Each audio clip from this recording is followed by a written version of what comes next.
ஓம் முருகா சரணம். உலகெங்கிலும் வாழ்ந்து கொண்டிருக்கும் நம் அன்பு கொங்கு சொந்தங்களே, இன்றைய காணொளி மூலியமாக நம் கேபிஎன் குழுமம், கேபிஎன் குளோபல் மற்றும் கொங்கு பிசினஸ் நெட்வொர்க் அசோசியேஷன் இணைந்து நடத்தும் இந்த சிறப்பு காணொளிக்கு 36 நாடுகளுக்கு மேற்பட்ட நாடுகளில் இருந்தும் நம் கொங்கு சொந்தங்கள் இன்று இந்த சிறப்பு காணொளியில் இணைந்ததற்கு உங்கள் அனைவரையும் வருக வருக என்று உளமாற வாழ்த்தி வரவேற்கின்றேன்.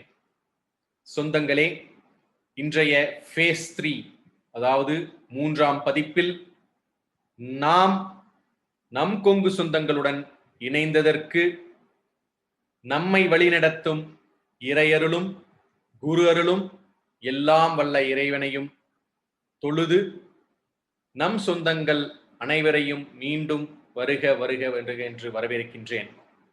சொந்தங்களே, இன்றைய நமது சிறப்பு விருந்தினர் உங்களுக்கு நன்கு அறிமுகமானவர். இருந்தாலும் அவர் நம் கொங்கு மண்ணின் தவ புதல்வன், நம் கொங்கு சொந்தத்திற்கு பெருமை சேர்த்தவர். இந்த மாமனிதரை பற்றிய சில வரிகளில் சொல்லிவிட முடியாது. ஏனென்றால் அவர் சாதித்த சாதனைகள் பல பல, அவர் வாழ்வில் அடைந்த உயரங்கள் மிக பல. IAS, IPS அரசு தேர்வுகளில் வெற்றி பெற்று சாதனையாளராக இன்று இருக்கும் பல சாதனையாளர்களுக்கு ஒரு முன்மாதிரி சாதனையாளராகவும் the role model of role models என்று வர்ணிக்கும் அளவிற்கு மிக உயர்ந்த ஸ்தானத்தில் இருந்து நம்முடன் நம் கொங்கு சொந்தங்களுக்காக நம்மில் ஒருவராக இன்று நம்முடன் இணைந்திருக்கும் ஐயா DR டாக்டர் கார்த்திகேயன் அவர்களை பற்றிய ஒரு சிறிய முன்னுரை. கோவை மாவட்டம் தேவராயபுரம் கிராமத்தில் பிறந்த இந்த கொங்கு மண்ணின் மைந்தன் ஆடைகுளத்தை சேர்ந்தவர். அருள்மிகு கரியகாளியம்மன் திருக்கோவில் பரஞ்சேர்வெளி காங்கயத்தின் குலதெய்வமாக கொண்ட இந்த மாமனிதர் விவசாய குடும்பத்தில் எளிய விவசாய வாழ்க்கையில் ஆரம்பித்து ஒரு வழக்கறிஞராக ஆரம்பித்து பின்பு IPS துறையில் ஒரு சீனியர் போலீஸ் ஆபீசராக தனது 24 வயதில் அடியெடுத்து வைத்து மனித உரிமைகள் ஆணையத்தின் மிகப்பெரிய பதவியை அலங்கரித்து கம்யூனல் ஹார்மோனி, இன்டர்ஃபெய்த் ஹார்மோனி மற்றும் என்விரான்மெண்டலிஸ்ட் சமுதாய நல்லிணக்கத்திற்காகவும் சமுதாய மேம்பாட்டிற்காகவும் நம் சுற்றுச்சூழல் ஆர்வத்தில் மிகப்பெரிய அளவற்றிய பங்கு கொண்ட இன்றைய சிறப்பு விருந்தினர் அவர்கள் பல துறைகளில் பணியாற்றியுள்ளார். உலகில் 195 நாடுகள் தான் உள்ளன. 195 நாடுகளில் 120ற்கு மேற்பட்ட நாடுகளில் சுற்றுப்பயணம் மேற்கொண்டு அரசு சார்பாக பல உயர்தர கருத்தரங்குகளில் கலந்து கொண்டு நம் இந்திய நாட்டிற்கு பெருமை சேர்த்தவர். Director central bureau of investigation CBIயில் டைரக்டர் ஜெனரலாக இருக்கும் பொழுது இவர் சந்தித்த சவால்கள் பல பல. Special director central reserve police force CRPFல் இவர் சாதித்த சாதனைகள் பல பல. மேலும் ஹியூமன் ரைட்ஸ் கமிஷன் மனித உரிமை ஆணையத்தின் சிறப்பு டைரக்டர் ஜெனரலாகவும் பணிபுரிந்துள்ளார். மேலும் பல சாதனைகளை புரிந்துள்ள இன்றைய சிறப்பு சாதனையாளரை பற்றி கூறிக்கொண்டே சென்றால் இன்றைய காணொளி நேரம் பத்தாது. அதனால் சொந்தங்களே, அவர்களுடைய சாதனைகளை ஒரு சிறிய குறும்படமாக தயாரித்து நம் சொந்தங்களுக்காக தயாரித்துள்ளோம். நம் சிறப்பு விருந்தினரை பற்றி முக்கியமான சில விஷயங்களை உங்களுடன் பகிர்ந்து கொண்டு காணொளியை நாம் காண்போம். நம் சிறப்பு விருந்தினர் பத்மஸ்ரீ அவார்ட் பெற்ற ஒரு உன்னத மேன்மை பொருந்திய மனிதர். இந்த மாமனிதர் இன்று நம்முடன் இணைந்ததற்கு கேபிஎன் குழுமமும் கொங்கு பிசினஸ் நெட்வொர்க் அசோசியேஷன் மற்றும் அனைத்து கொங்கு சொந்தங்களின் சார்பாக அவரை வருக வருக என்று வரவேற்று அவரை பற்றிய முன்னுரை மேலும் தொடர்கிறேன்.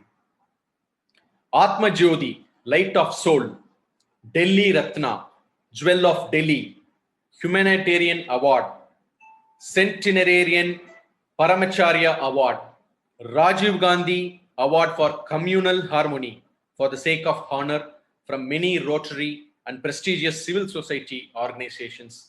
இந்தியாவிலும் மற்றும் உலக அரங்கில் பல நாடுகளில் பல விருதுகளை பெற்று குவித்தவர். அவருடைய பாப்புலர் பப்ளிகேஷன்ஸ், அவர் வெளியிட்ட இதழ்கள் Triumph of Truth, The Rajiv Gandhi Assassination, The Investigation, Human Rights, Problems and Solutions, President of India அவர்களுடைய பொற்கரங்களால் அவர் சார்பாக பெருமைப்படுத்தப்பட்டு பல விருதுகளை பெற்ற இந்த பத்மஸ்ரீ நாயகன் இன்று நம்முடன் இணைந்திருப்பது நம் கொங்கு சொந்தங்கள் அனைவருக்கும் மிகப்பெரிய பாக்கியம் மற்றும் நாம் அனைவரும் செய்த ஒரு அருமையான நல் ஆதரவை நம் சொந்தங்களுக்காக இன்று அவர் நல்க வந்துள்ளார். அவர் ஜுடிஷரி, அதாவது நீதித்துறையில் என்கொயரிஸ் விசாரணை அதிகாரியாக கேரளா ஹைகோர்ட், கேரள மாநிலத்தின் உயர் நீதிமன்றத்திலும், டெல்லி ஹைகோர்ட், டெல்லி உயர் நீதிமன்றத்திலும், சுப்ரீம் கோர்ட் ஆஃப் இந்தியா, இந்தியாவின் முதன்மை நீதிமன்றமான சுப்ரீம் கோர்ட்டிலும் பல விசாரணைகளுக்காக இந்திய அரசால் அனுமதிக்கப்பட்டு இந்திய அரசால் அவர் பல விசாரணைகளை மேற்கொண்டுள்ள ஒரு சிறப்பு வாய்ந்த நன்மதிப்பு பெற்ற இந்திய அரசால் அங்கீகரிக்கப்பட்ட ஒரு மாமனிதர். இன்டர்நேஷனல் யோகா டே செலிப்ரேஷன்ஸ் பல நாடுகளில் அவர் பங்கு பெற்று வாழ்வியல் விழுமியங்களை எடுத்துரைத்தவர். சில நாடுகள் லிஸ்பன், போர்ச்சுகல், அமெரிக்கா, ஐரோப்பாவில் உள்ள பல நாடுகளுக்கு சுற்றுப்பயணம் மேற்கொண்டவர். International day of happiness event at United Nations headquarters at New York 2016 வருடம் இவருடைய சிறப்பான உரையை பார்த்து ஐநா சபையே வியந்தது. Honored in public function at Bangalore as eminent personality of Karnataka. கர்நாடகாவின் மிக முதன்மை வாய்ந்த ஒரு மேன்மை பொருந்திய நபராக அங்கீகரிக்கப்பட்டார். சென்டினரியரின் பரமச்சாரியா அவார்ட் விருது வாங்கிய காஞ்சி காமகோட்டி மட் அவர்களால் அவர் பொற்கரங்களால் பெறப்பட்டு ஐ காங்கோ, அதாவது அசோசியேஷன் ஆஃப் என்ஜிஓஸ் அவருக்கு கரம்வீர் புரஸ்கார் விருதை 2009 வருடம் கொடுத்துள்ளார்கள். அவர் இன்டர்நேஷனல் கார்டிகின் அவார்ட் 2010 இன்டர்நேஷனல் மெடிக்கல் கார்ப்ஸ் மூலம் பெறப்பட்ட மேன்மை பொருந்திய நம் மாமனிதர், நம் கொங்கு குலத்திற்கு பெருமை சேர்த்தவர். Bharat Seva Ratna award from Confederation of NGOs, Rural India, presented by Shri Ravi Shankar ji and Shri Mohan Daria, Chairman CNRI அவர்களால் பொற்கலங்களால் அலங்கரிக்கப்பட்டவர். பல விருதுகளை பெற்ற நம் இன்றைய மாமனிதர் நம் முன்னாள் ஜனாதிபதி டாக்டர் APJ அப்துல் கலாம் அவர்களின் நெருங்கிய நண்பர்.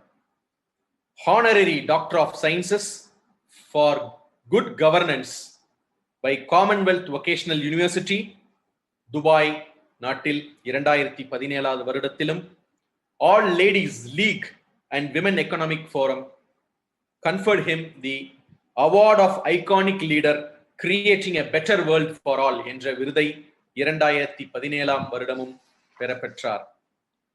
அவருடைய சாதனைகள் பட்டியல் நீண்டு கொண்டே செல்கின்றது. சொந்தங்களே, சாதனைகளுக்கெல்லாம் சாதனையாளராக இருந்த இன்றைய நம் சிறப்பு விருந்தினர் நம்முடன் உரையாட வந்துள்ளார். சொந்தங்களே, வாழ்வியல் விழுமியங்கள், வேல்யூஸ் ஆஃப் லைஃப் பற்றி இன்றைய சிறப்பு சாதனையாளரை, சிறப்பு பேச்சாளரை நம் கொங்கு சொந்தங்கள் முன்பாக உரையாட உங்களின் சார்பாக அன்புடன் அழைக்கின்றேன். ஐயா, உங்களுடைய உரையை நீங்கள் ஆரம்பிக்கலாம். ஆணி அது ஆற்றாது எழுவாரை எல்லாம் பொறுத்து, இதெல்லாம் உங்களுக்கு தெரியும். சீரை தேடின் ஏரை தேடு, உழுவார் உலகத்தாருக்கு அணி, உழவுக்கும் தொழிலுக்கும் வந்தனை செய்வோம் பாரதியார். புறநானூறு உண்டி கொடுத்தோர் உயிர் கொடுத்தோரே. கடவுள் என்னும் தொழிலாளி கண்டெடுத்த கடவுள் என்னும் முதலாளி கண்டெடுத்த தொழிலாளி. கம்பர் சொன்னார், உழு குலத்தில் பிறந்தோரே உலகைய பிறந்தோரே. நீங்கள்லாம் ஒற்றுமைக்காக பாடுபடுகிறீர்கள்.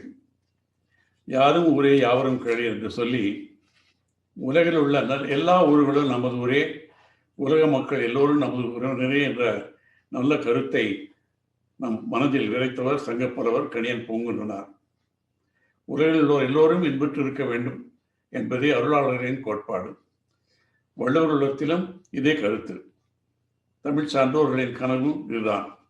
இன்று அறிவியல் அனைத்து நாட்டவரையும் பிணைத்து இணையம், வணிக முறையும் உலக பயணமும் உள்ளங்களை இணைக்கும் முயற்சியில் இறங்கியுள்ளன. வாழ்வியல் விழுமியங்கள், மதிப்புகள், அதை பற்றி என்னை பேச அழைத்திருக்கிறீர்கள். மதிப்புகள், இதுதான் நேரடி மொழிபெயர்ப்பு. இதற்கு சரியான பதம் பழக்க வழக்கங்கள். அதிலும் நட்பழக்க வழக்கங்கள் இன்னும் பொருத்தமாக இருக்கும். மனிதனாக்க முயற்சியினை திருக்குறள், புறநானூறு போன்ற இலக்கியங்கள் மேற்கொண்டுள்ள காரணத்தால் அவை இன்றைக்கும் பொருந்துவதாகிறது. விழுமியம் என்றால் வேல்யூஸ். உலகம் முழுக்க அறநெறிகள் பல உள்ளன, நீதிகள் உள்ளன, ஆசாரங்கள் உள்ளன.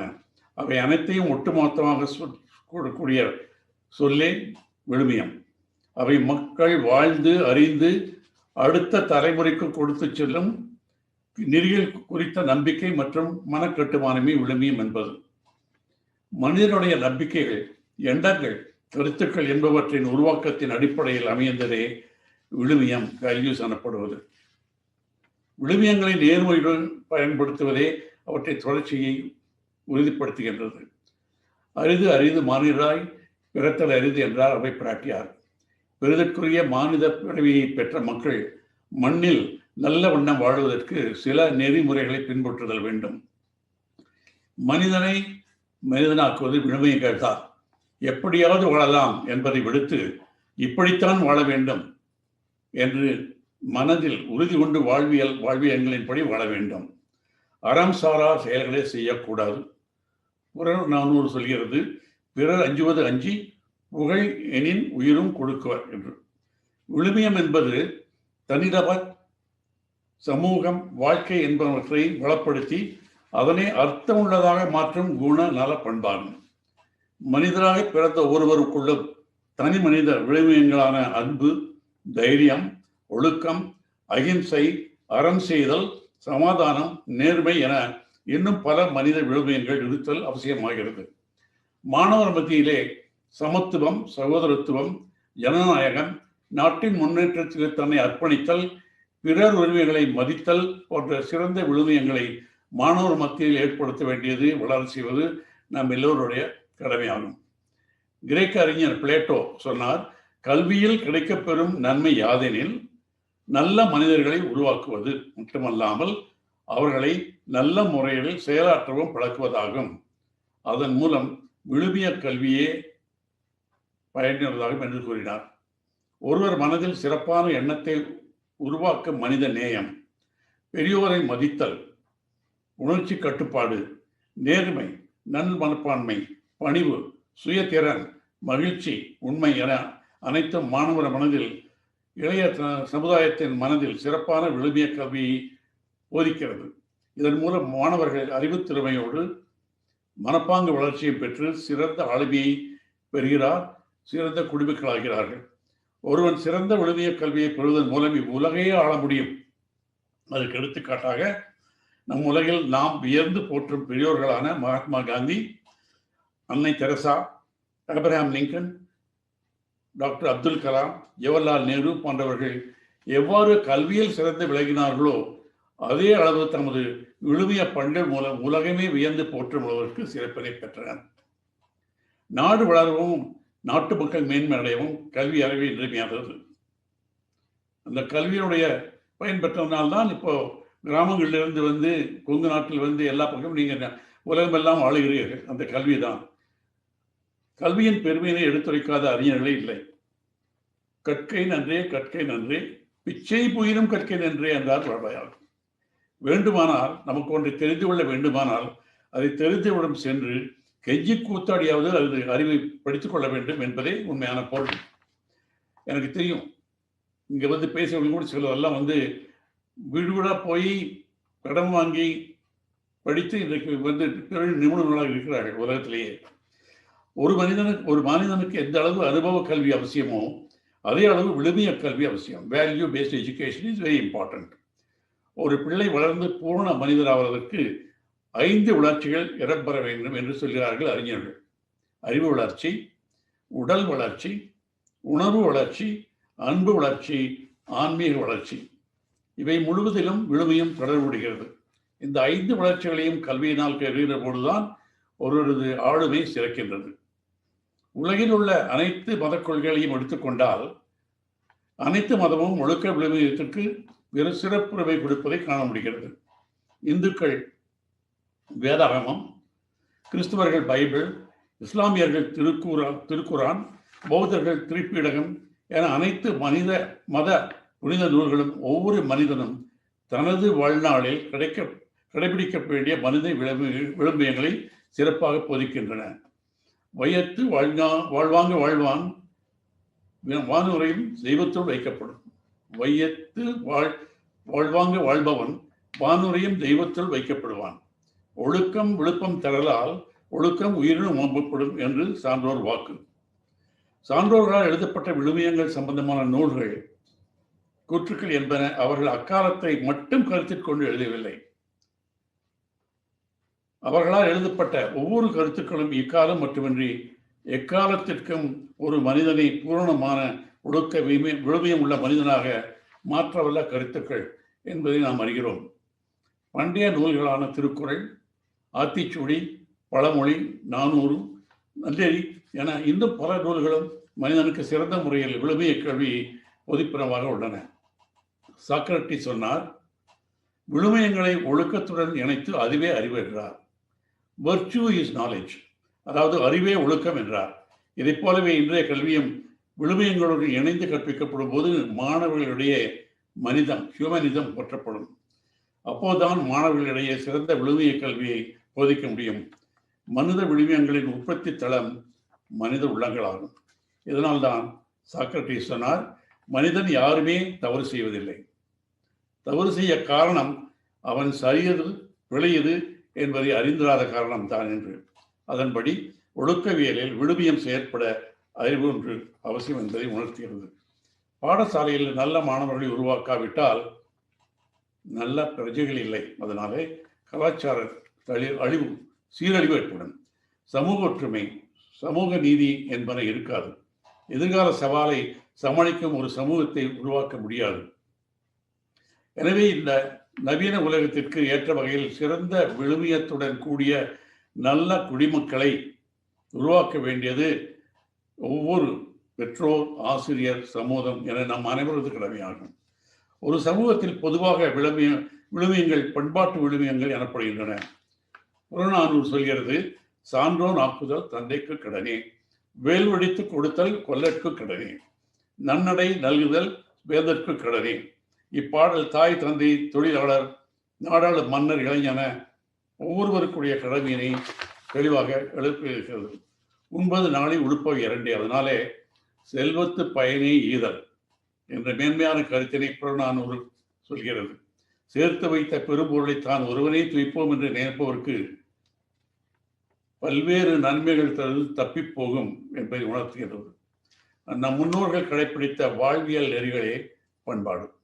அவற்றை அடுத்த தலைமுறையினரும் அறிந்து பின்பற்றும் விதமாக இலக்கியங்களாக அமைந்துள்ளன. அவற்றின் மூலம் நாம் பண்பாட்டு விழுமியங்களை அறிய முடிகிறது. நீரின்று அமையாத யாக்கைக்கு எல்லாம் உண்டி கொடுத்தோர் உயிர் கொடுத்தோரே, செல்வத்து பயனே ஈதல், நல்லவை செய்தல் ஆற்றியர் ஆயினும் நல்லது செய்தல் ஒன்றுமே என்றது புறநானூறு.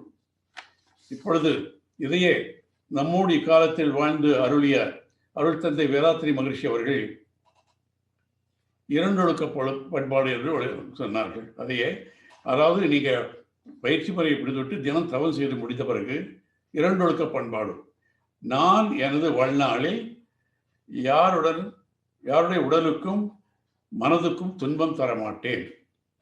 அவருடைய இரண்டொழுக்க கோட்பாடு நம்மளை படிக்கிறேன் கேளுங்க. நான் எனது வாழ்நாளில் யாருடைய உடலுக்கும் மனதுக்கும் துன்பம் தர மாட்டேன். ரெண்டாவது, துன்பப்படுவோருக்கு என்னால் முடிந்த உதவி செய்யணும். இதுதான் தத்துவம். எல்லா நீங்கள் ஆன்மீக முறையில் பார்த்தாலும் கடைசியாக வந்து சொல்கிறது இந்த ரெண்டு தான் போடுறோம் நல்ல வாழ்க்கை வளர்றதுக்கு. வேற ஒன்றுமே வேண்டியதில்லை. வேற ஒன்றும் வேல்யூஸ்லாம் படிக்க வேண்டிய ஒன்றுமே வேண்டியதில்லை. நான் எனது வாழ்நாளில் யாருடைய உடலுக்கும் மனதுக்கும் துன்பம் தரமாட்டேன். துன்பப்படுவோருக்கு என்னால் ஆன உதவி செய்வேன்.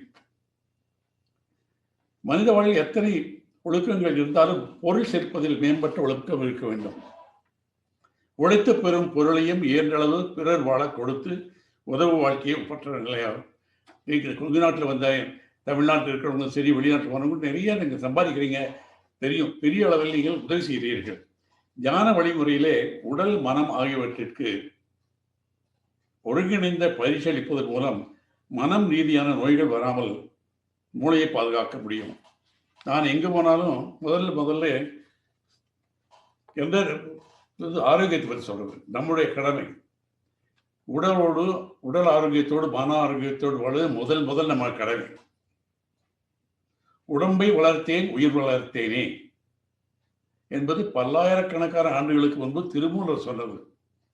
இன்று நமக்கு வழிகாட்டும் அற்புத சொல். வளமான வாழ்வுக்கு நலம் நிறைந்த உடல் வளம் தேவையாகும்.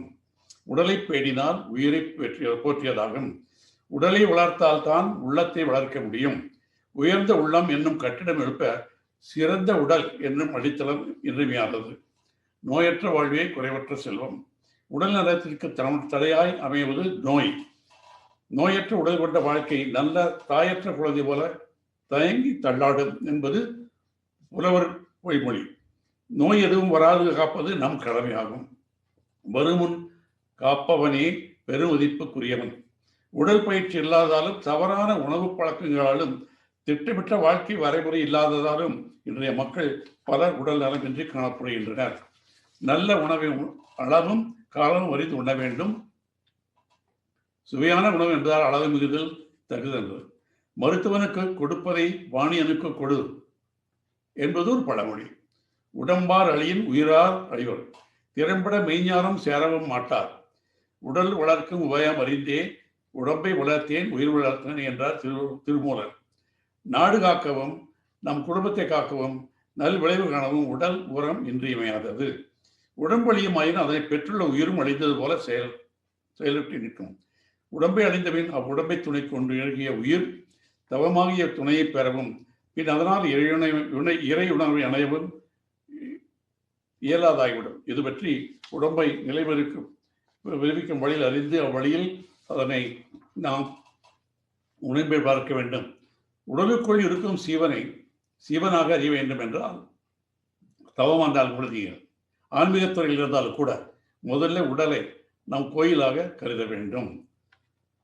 புகை பிடிப்பது, அளவுக்கு அதிகமாக உணவு என்பது, கண்ட நேரம் தூங்குவது, தூய்மையாக வைக்கொள்வது கிடையாது, சரியாக பரிமாறிப்பது கிடையாது. அதனால் தான் நம் உடம்பு கிடைக்கிற காரணம். பாழடைந்த கோவில் போல நம் உடலை வைத்திருக்கிறோம். எங்கே இறைவனை காண்பது? இதில் ஒருமை. அதனாலே ஒருமையுள் ஆமை போன்று 5 அடக்கல் ஆற்றி எழுமையும் இமாம் புடைத்தது. இதனாலே முதல்ல நம்ம கடமை ஆரோக்கியம், உடல் ஆரோக்கியத்தை பார்த்துக்கணும். அடுத்தது உள்ள ஆரோக்கியம், தியானம். தியானத்தில் கிடைக்கும் ஓய்வு நீங்கள் ஆழ்ந்து உறக்குவதில் பெறும் ஓய்வை விட ஆழமானது. மனம் கிளர்ச்சிகளிலிருந்து விடுபட்டு அமைதியாகவும் சாந்தமாகவும் இருக்கும் நிலையே தியானமாகும். தியானத்தின் பயன்கள் பலவேறானவை. மனசுத்தமே முதன்மையானது. அமைதியான மனம், நல்ல கவனிப்பு திறன், கருத்துக்களில் தெளிவு, தகவல் தொடர்புகளில் மேம்பாடு, திறன்கள் மற்றும் திறமைகள் மலர்தல், அசைக்க முடியாத உள்திடம், ஆற்றுப்படுதல், உள்மன ஆற்றலுடன் இணைதல், இளைப்பாறுதல், புத்துணர்வு பெறுதல், இவை அனைத்தும் ஒழுங்கான சீரான தியானத்தின் இயற்கையான விளைவுகளாகும் என்பதை இன்றைய விஞ்ஞானமே ஒத்துக்கொள்கிறது. மனம் நிறைந்த தியானமானது உடலின் விழிப்புணர்வு, சுய விழிப்புணர்வு, உணர்ச்சிகளை கட்டுப்படுத்தல் மற்றும் கவனத்தை கட்டுப்படுதல் போன்ற 4 மூலக்கூறுகளை தூண்டி நமக்கு உதவுவதாக பெர்ஸ்பெக்டிவ்ஸ் ஆஃப் சைக்காலஜிக்கல் சயின்ஸ் கூறுகிறது. தியானம் செய்வதால் உடலும் மனமும் சுறுசுறுப்பாக இருக்கும். நீங்கள் தெரியும், நீங்கள் பெரும்பாலானவர்கள் தியானம் செய்கிறீர்கள். சந்தோஷத்துடனும் ஆரோக்கியத்துடனும் இருப்பதற்கு தியானம் உதவும். எல்லாமே சயின்டிஃபிக் ஃபைண்டிங்ஸ். இன்னைக்கு நமது உடலின் மொத்த செயல்பாட்டையும் அதிகரிக்கிறது. தேவையற்ற எதிர்மறையான எண்ணங்களை கட்டுப்படுத்துகிறது. மனக்கவலையை நீக்கி நோய் எதிர்ப்பு சக்தியை அதிகரிக்கிறது. இதயம் சம்பந்தமான நோய்கள் அண்டவிடாமல் இரத்தத்தில் உள்ள கொழுப்பின் அளவை குறைக்கிறது. ஹார்மோனை சரியான விதத்தில் சுரக்க செய்து உடலுக்கு மிகவும் தன்மை தருகிறது. அதே போல அதை கூட இணைந்தது யோகாசனம். மனிதர்கள் மேன்மையான நிலையை அடைய உதவும் பல விஷயங்கள் உலகத்திற்கு அளித்த நாடு இந்தியா. அப்படி உலகத்துக்கு இந்தியா அளித்த 5000 ஆண்டுகளுக்கு மேல் பழமையான பாரம்பரியம் கொண்ட ஒரு கலைதான் யோகாசன கலை. மனிதர்களின் உடலும் உள்ளமும் நலம் பெறவும் நோய்கள் நீங்கவும் சித்தர்கள் அளித்த இக்கலையை பயில்வதால் நமக்கு ஏற்படும் நன்மைகள் என்பதை ஏராளமான புத்தகங்கள் நமக்கு சொல்கின்றன.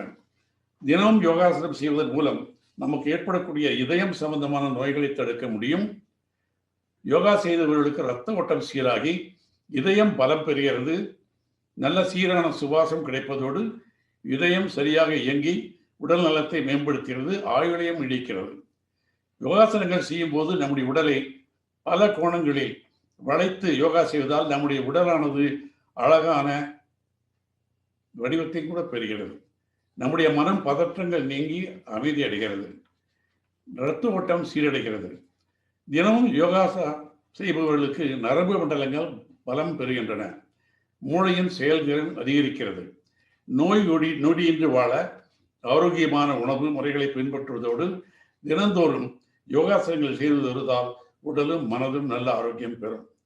முறையாக யோகா பயிற்சி செய்தால் மாரடைப்பு, பக்கவாதம், சீரநகர், கல்லீரல் நோய்களை வராமல் தவிர்க்க முடியும். அப்புறம் அதோடு சேர்ந்தது உணவு. நான் அடிக்கடி லெட்டர்ஸ் எழுதுறது, நியூஸ் லெட்டர்ஸ், அதில் உணவே மருந்து என்பதை 2 மாதங்களுக்கு வந்தேன். ஒழுங்கா உணவே மருந்து, மருந்தே உணவு என்பது நமது மூதாதையர்கள் சொன்னது. ஆயிரக்கணக்கான ஆண்டுகளுக்கும் நீங்கள் சரியான உணவை சரியான நேரத்திலே சரியான அளவை சாப்பிட்டால் உங்களுக்கு நோய் வராது. அப்படி நோய் இருந்தாலும் கூட அந்த நோய்களை நீக்க முடியும் என்பதை இது இன்னைக்கு விஞ்ஞானம் வருது, தினம் படிக்கலாம். நீங்கள் ஹார்வர்ட் மெடிக்கல் ஸ்கூல்ல இருந்து இன்னைக்கு ஒரு ப்ரொஃபஸர் எழுதியிருக்கார். தாவர அடிப்படையிலான உணவு என்பது பெரும்பாலும், அதாவது தாவரங்களிலிருந்து வரும் உணவுகளை மட்டுமே உட்கொள்வது தாவர அடிப்படையிலான உணவு. அது இப்போ ஹார்வர்ட் மெடிக்கல் ஸ்கூல்ல இந்த ப்ரொஃபஸர் சொல்லியிருக்காங்க. மாமிசம் சாப்பிடுவதால உடல் கெடுதல் வரக்கூடியதுன்னு சொல்லியிருக்காங்க. நீங்கள் படிச்சு பாருங்க, நான் சொல்ல வேண்டிய கேட்டதில்லை. அதனால தான் உணவே மருந்துகள் எழுதியிருக்கேன், படிங்க. நீங்கள் இமெயில் நிச்சயமாக இவருக்கு ராஜசேகருக்கு அனுப்புங்க, தேவை எல்லாருக்கும் அனுப்புங்க.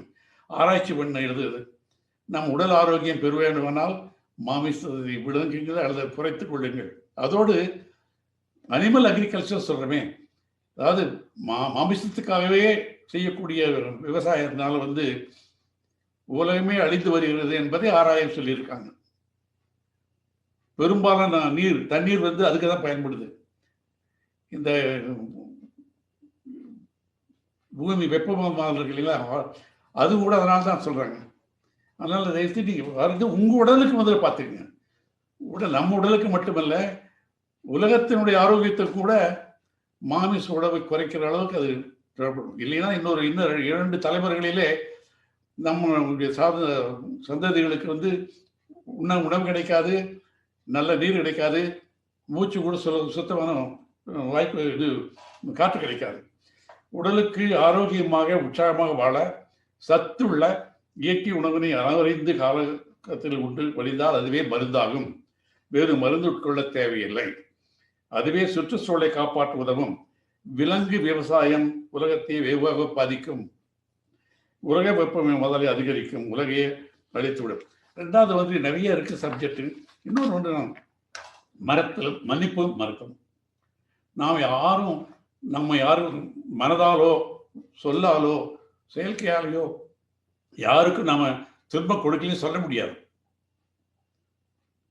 அதே மாதிரி மற்றவங்க துன்பம் கொடுக்கலாம். ஆனால் அதையே நினைச்சிருக்கிறதுனால தான் நம்ம வரக்கூடிய கேன்சர் போல எல்லாம் வருது. அதனால மன்னித்தலும் மறத்தலும் இம்பார்ட்டன்ட். பொறுத்தல் இறப்பினை என்றும் அதனை மறத்தல் அதனினும் நன்று என்கிறார் திருவள்ளுவர். தீமையை தண்டிக்க முடியும் என்ற போது கூட பொறுத்துக் கொள்க. அந்த தீமையை மனத்துள் வைக்காமல் மறந்து விடுவது பொறுத்தலையும் விட நல்லது. அகழ்வாரை தாங்கும் நிலம் போல தம்மை இகழ்வார் பொறுத்தல் நலை. தன்னையே தோண்டினாலும் தோண்டுபவர் விழுந்து விடாதபடி தாங்குவது பூமி தாய். அதே போல தன்னை வார்த்தைகளால் அவமதிப்பவர்களை கூட மதித்து பொறுப்பது முதன்மையான அறம் என்கிறார். நிறையுடைமை நீங்காமை வேண்டின் பொற்புடைமை போற்றி ஒழுகப்படும். சான்றாண்மை நம்மை விட்டு விலகக்கூடாது என விரும்பினால் பொறுமையை பின்பற்றி வாழ வேண்டும். ஒருத்தாரை ஒன்றாக வையாரே வைப்பர் பொறுத்தாரை பொன்போர் புதைத்து. தமக்கு தீமை செய்வதை கூட பொறுக்காமல் தண்டித்தவரை பெரியோர் ஒரு பொருட்டாக மதிக்க மாட்டார்கள். தண்டா பண்ண பொறுத்து கொண்டவரையோ பொன்னாக கருதி மதிப்பர் என்கிறார் வள்ளுவர். ஒருத்தாருக்கு ஒரு நாள் இன்பம். தமக்கு தீங்கு செய்தவரை தண்டித்தவர்களுக்கு அன்னைக்கு மட்டும் சந்தோஷம். பொறுத்தாருக்கு பொன்றும் துணையும் புகழ். பொறுத்து கொண்டவருக்கோ உலகம் வழியும் வரை புகழ் இருக்கும், மனசில் நிம்மதி இருக்கும். திறன் நல்ல பிறர் செய்யணும் நொந்து அறநல்ல செய்யாமல் நன்று. கொடியவற்றை பிறர் தமக்கு செய்தாலும் கூட, தெரிஞ்சோ தெரியாமையோ பண்ணியிருந்தாலும் கூட, பதிலுக்கு நாமும் செய்யாமல் அறமல்லாதவற்றை செய்யாதிருப்பது நல்லது. மிகுதியான் மிக்கவை செய்தாரை தான் தம் தகுதியான் வென்றுவிடல். மனசெருக்கா அகம்பாவத்தால சிவை செய்தவர்களை கூட நம்ம பொறுமையால மன்னித்து விடுவது நல்லதுன்னு சொல்றாரு. துறந்தாரின் தூய்மை உடையார் இறந்தார்வாய் நான் சொல் நோக்கிறார். அவர் சொல்றார் பாருங்க, துறைவிட மேன்மையாளர்கள் யாரும் கேட்டா மன்னிக்கிறவங்க. மற்றவங்க நம்ம செய்ய தப்ப கூட மன்னிக்கிறவங்க தான் துறவியர்களை விட மேம்பட்டவர்கள். உண்ணாது நோட்பார் பெரியர் பிற சொல்லும் இன்னா சொல் நோட்பார். எல்லாம் திருவள்ளுவர் 2000 வருஷம் முந்தைய எழுதியிருந்தது. பிறர் சொல்லும் தீய சொற்களை பொறுத்துக் கொள்வோருக்கும் பின் தான் விரதம் காரணமாக உணவை தவிர்த்து நோன்பவரிட பெரியவராவார். சன்னியாசிகளோட மீண்டவர்கள். சில சொற்கள் சுவாமி விவேகானந்தரை பற்றி சிலது. நீ அவர்களுடைய வார்த்தைகள். நீ எதை நினைக்கிறாயோ அதுவாகவே நீ ஆகிறாய். நீ உன்னை பலவீனன் என்று நினைத்தால் பலவீனனாகவே ஆகிவிடுவாய். அதனால நம்ம எண்ணம் போல்தான் வாழ்க்கை அமையும் என்பது. Our thoughts create our reality என்பார்கள். உடலிலும் மனதிலும் வலிமை இல்லாமல் போனால் ஆன்மாவை அடைய முடியாது. நீ உன்னை பலவீனன் என்று ஒருபோதும் சொல்லாதே. எழுந்து நில், தைரியமாக இரு, வலிமையாக இரு. ஒரு பொறுப்பு நோதியும் தோல்வியில் சுமந்து கொள். மக்களுக்கு சேவை செய்யும் தொண்டே மகேனருக்கு செய்யும் தொண்டாகும். பாபா சொல்வார், சத்ய சாய் பாபா, நானே கேட்டிருக்கேன், நீ எனக்கு ஒன்றும் செய்ய முடியாது, நீங்க என்னுடைய தொண்டர்களை செய்யுங்கள், ஏழைப்பட்டவர்களுக்கு உதவி செய்யுங்கள் என்று சொல்வார்கள். மிருகத்தை மனிதனாக்குவதும் மனிதனை மிருகமாக்குவதும் மதம். மக்கள் எவராயினும் சகிப்புத்தன்மையோடு பிறருடைய சமயங்களிலும் பரிவு காண வேண்டும். மனிதனுக்கு அமைதியை தருவதுதான் ஒரு சமயத்தின் மதத்தின் லட்சியமாகும். நம்பிக்கை, நம்மேல நம்பிக்கை இருக்கணும். முதல்ல நம்பிக்கை, நம்மிடத்தில் நம்பிக்கை, கடவுளிடத்தில் நம்பிக்கை. இதுவே மகிமை பெறுவதன் ரகசியம். எவன் ஒருவனுக்கு தன்னின் மேல் நம்பிக்கை இல்லையோ அவன் தான் நாத்தியன் என்றார் சுவாமி விவேகானந்தர். மதங்கள் எல்லாமே உண்மையானவைதான். ஆனால் ஒரு மதத்திலிருந்து இன்னொரு மதத்திற்கு மக்களை மாற செய்வது தவறு. கிறிஸ்தவர்கள் மேலும் சிறந்த கிறிஸ்தவர்களாகவும் முஸ்லீம்கள் சிறந்த முஸ்லீம்களாகவும் வாழ வேண்டும். ஒவ்வொருவருக்கும் தம் மதங்களில் முன்னேற்றம் அடைய வேண்டும். இதுதான் காஞ்சியில பெரியவர் இருந்தபோது அவங்களுடைய ஒரு அரசியல் ஒரு ராணி இங்கிலாந்து, அந்த ராணி வந்து சொல்லியிருக்காங்க, நான் வந்து இந்து மதத்தில் சேரணும் அவருடைய வேலை பக்தியில். அவர் சொன்னது வேண்டாம், நீ உண்மையான கிறிஸ்தவர் இருந்த போதும் இந்து மதத்துக்கு மாற வேண்டியதில்லை அவரே சொல்லி அனுப்பிச்சிருக்காரு. ஸோ கடவுளை நாம் விரும்பும் உருவத்தில் ஒவ்வொருவரும் வழக்கப்படியும் ஒவ்வொருவரும் வணங்குகிறார். தங்கள் மதமே சிறந்து விளங்க வேண்டும், மற்ற மதங்கள் அழிய வேண்டும் என்பது மக்களுள்ளே வெறுப்பைத்தான் உண்டாக்கும். அதனால வழிபாடுகள் எந்த பெயரில் இருந்தாலும் எந்த விதத்தில் இருந்தாலும் சரி, அவை அனைத்தும் ஒரே கடவுளுக்குத்தான் செய்யப்படுகின்ற என்பது. தெய்வம்ங்கிறது ஒன்றுதான் இருக்க முடியும். தெய்வம் ஒன்றென்று அது பல உலகங்கள் நாம் வழங்கலாம். ஆனால் கடைசியாக பார்க்க போனால் இறைவை தெய்வம் என்பது ஒன்றுதான். அதனால எந்த பெயரில் இருந்தாலும் சரி, எது இருந்தாலும் சரி, அவை அனைத்தும் ஒரே கடவுளுக்கு செய்யப்படுகின்றன என்பதை நாம் உணர வேண்டும். நான் வந்து கைலாசம் 2 தடவை போயிருக்கேன், ஜெருசலம் 3 தடவை போயிருக்கேன். எங்கெங்கே போனாலும் அந்தந்த மதத்தை சேர்த்துட்டு போனான். அதான் எல்லாமே உண்மையானவை தான். அது வந்து வெறுப்பவர்கள் வந்து அவங்க வந்து ஒரு ஃபேனட்டிக்ஸ் தான். உண்மையாகவே மதத்தினுடைய குறிக்கோள் தான் வெறுப்பை ஏற்படுத்துகிறார்களே தவிர எல்லா மதங்களும் ஒன்று தான். எம்மதமும் சம்மதமே என்று சொல்வார்கள். பணி செய், அதற்கு பெயர் தவம். தண்டலப்பட்டு மக்களுக்கு உழைக்க வேண்டும், மக்களுக்கு உழைப்பதை தாழ்வாக எண்ணாதே. விவேகானந்தர் சொல்லுது. அவ்வாறு உழைக்கும் பணி தெய்வத்துக்கு செய்யும் திருத்தொண்டை போன்றது. பாவம் என்பது உண்டு என்றால் விவேகானந்தர் சொல்றாரு, அது நான் பலவீனமானவன், மற்றவர்கள் பலவீனமானவர்கள் என்று சொல்வது ஒன்றுதான். அடக்கப்படாமல் சரியான வழியில் செலுத்தப்படாத மனம் நம்மை மேலும் மேலும் என்றென்றைக்கும் கீழே எடுத்து சென்றுவிடும். அதனால மனதை அடக்கி சரியான வழிகளில் செல்லக்கூடிய மனம் நம்மை என்றென்றும் காத்து ரட்சிக்கும், நம்மை விடுதலை பெற செய்யும். எதிரிகளை அவர் விவரம் சொல்றது என்ன, எதிரிகளை ஒழிக்க வேண்டுமானால் சுலபமான வழி அவர்களை நண்பர்களாக்குவதுதான். யோகத்தை பற்றி சொல்றார் விவேகானந்தர். கர்ம யோகம் தனது கடமைகளை செய்வதாலும் அதற்குரிய செயல்களை ஆற்றுவதாலும் இறை உணர்வதை பெறுவது. பக்தி யோகம் தனது அந்தரங்கமான பக்தி உணர்வால் இறைவனை நினைந்து அவரை தனக்கே உரியவராக அடைய முற்படுவது. ராஜயோகம் மனதை கட்டுப்படுத்தி உணர்ச்சிகளை ஒழுங்குபடுத்தி இறைவன்பால் தனது சிந்தனையை இறையுணர்வை பெறுவது. ஞான யோகம் தனது அறிவாற்றலால் பல்வேறு சாஸ்திர நூல்களை படித்தும் ஞான போதனைகளை பெற்றும் இறைவனை உணர்ந்து அவரை அடைய முற்படுவது. மனிதனாக வாழ முயற்சி செய், தோல்விகளை ஒருபோதும் உட்படுத்தாதே. உண்மையாக எதையும் துறக்கலாம், ஆனால் எதன் பொருட்டும் உண்மையை துறக்கலாகாது. கோழைகள் எப்போதும் வெற்றி அடைய முடியாது. சிவன், விஷ்ணு, அல்லாஹ் என்றெல்லாம் எத்தனையோ 100 பெயர்களால் அழைக்கப்படுவது ஒரே கடவுள் தான். விவேகானந்தர் சொல்றார். பெயர்கள் வேறு, ஆனால் இருப்பது ஒன்றுதான். அமைதியான மனமே உங்களின் மிக முக்கியமான மூலதனம். அதுவே எல்லாவற்றுகளையும் கொண்டு வரும். இன்னொன்று சொல்றார், அருமையான வார்த்தை. துருப்பிடித்து தேய்வதை விட உழைத்து தேய்வதை மேலானது. Better to wear out than to rest out. உண்மைக்காக எதையும் தியாகம் செய்யலாம். அதே சொன்ன மாதிரி அதே மாதிரி உலகம் இது வேண்டும் அனைவரும் பெற்ற வேண்டிய உலகளாவிய தத்துவத்தினை நம்ம இலக்கியங்கள் சொல்லியிருக்காங்க. புறநானூறு சொல்கிறது, யாதும் ஊரே யாவரும் கேளீர், ஒன்றே குலம் ஒருவனே தேவன், ஆதி பகவன் முதற்றே உலகு, ஆலயம் தொழுவது சாலவம் என்று.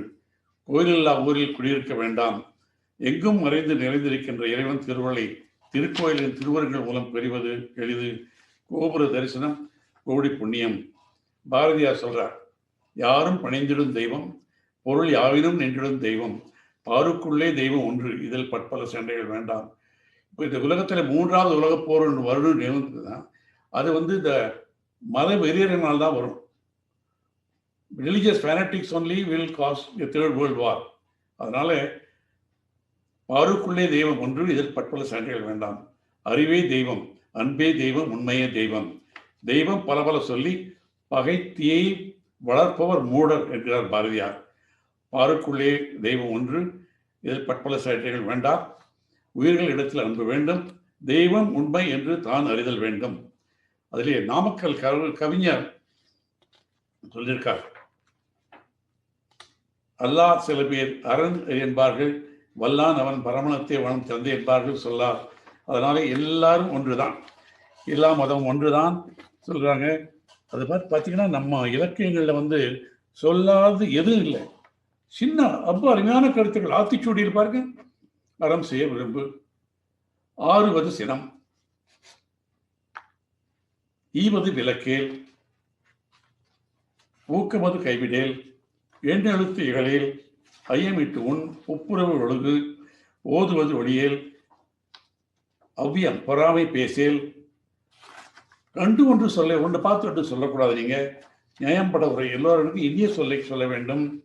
இணக்கம் அறிந்து இளங்கு, தாய் தந்தை பெண். இது ஒன்று இன்னைக்கு முக்கியமா. இன்னைக்கு நான் ஊர் விட்டு போயிடுறேன், நிறைய விட்டுருக்கேன். தாய் தந்தையை கவனிக்கணும். ஈன்றளவு அவங்களை காப்பாற்றணும், அது முக்கியம். ஓல்டேஜில் போடுறதெல்லாம் ரொம்ப தப்பு. உண்மையான தெய்வம் நம்ம கண்டறிஞ்ச தெய்வம் தந்தையர் தான். மற்றவங்கெல்லாம் சொல்றாங்க தேவி சிவன் சொல்லும்போது நம்பிக்கை. கண்கண்ட தெய்வம்ங்கிறது பெற்றோர்கள் தான். அவங்களால நம்ம படிச்சு வேர்வை ரத்தமெல்லாம் சிந்தி வளர்த்துறவங்க. அவங்கள மறக்கூடாது. அவங்களை எங்க இருந்தாலும் போற்றணும், வணங்கணும், அவர்கள் ஆசை வளர்க்கணும்.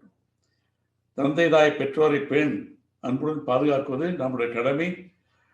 அதனால ஆசார கோவைங்கிற ஒரு பழமொழி, நன்றி அறிதல், வரையுடைமை, இன்சொல்லோடு இன்னாத எவ்வுயிர்க்கும் செய்யாமை, ஒப்புரவாற்ற அறிதல், அறிவுடைமை எல்லாம் இந்த மாதிரி அருமையான. அப்புறம் நம்ம குழந்தைகள் வளர்த்தலை பற்றி சொல்லும்போது, பெருமவற்றில் யாமறிவதில்லை அறிவறிந்த மக்கள் பேர் எல்லாரும் நாம் எல்லாரும் வணங்கணும். கிராமங்கள்ல இருந்து விவசாய குடும்பங்கள்ல இருந்து போயிருக்கீங்கன்னா அதுக்கு நம்ம பெற்றோர்கள் பட்ட பாடு தானே. எல்லாரும் வசதியான குடும்பங்கள் இல்லையா, கஷ்டப்பட்டு இருக்காங்க. நீங்க கேட்டிருக்கீங்க சில பேர் சொல்றதெல்லாம். கஷ்டப்பட்டு கூலி வேலை செஞ்சு கடன் வாங்கி படிக்க வச்சிருக்காங்க. அதனால அவங்களுக்கு நம்ம பெருமை என்ன, அறிவறிந்த மக்கள் பெற. அதே மாதிரி உங்களை வளர்த்தும் போது அறிவறிந்த மக்கள் பெறணும், ஒழுக்கமான வரணும்.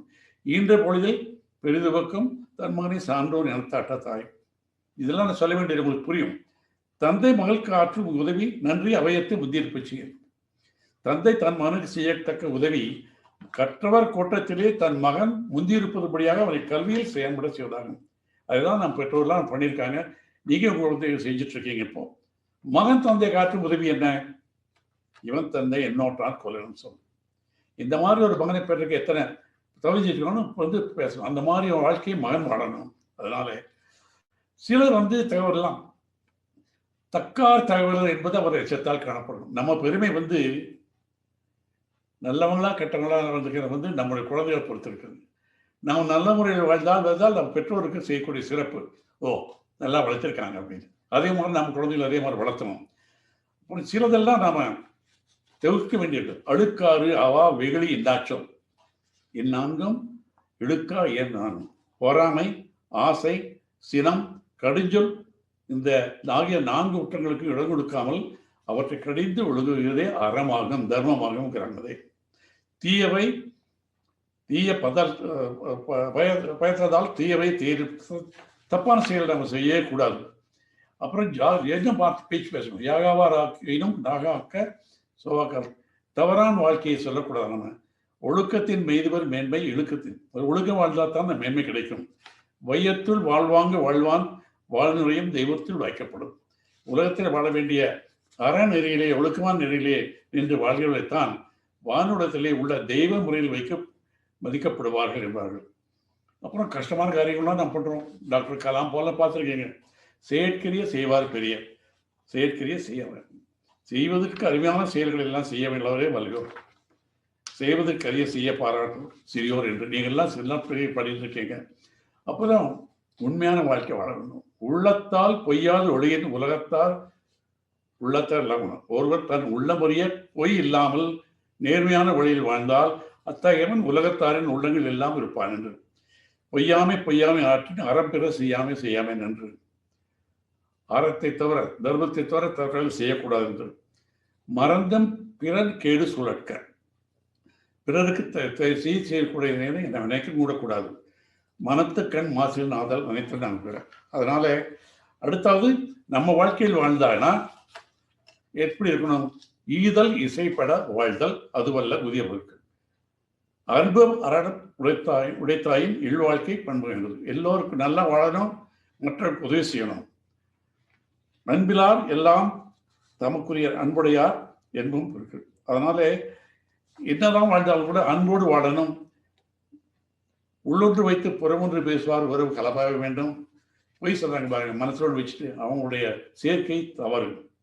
அப்புறம் செல்லா இடத்து சினம் தீது.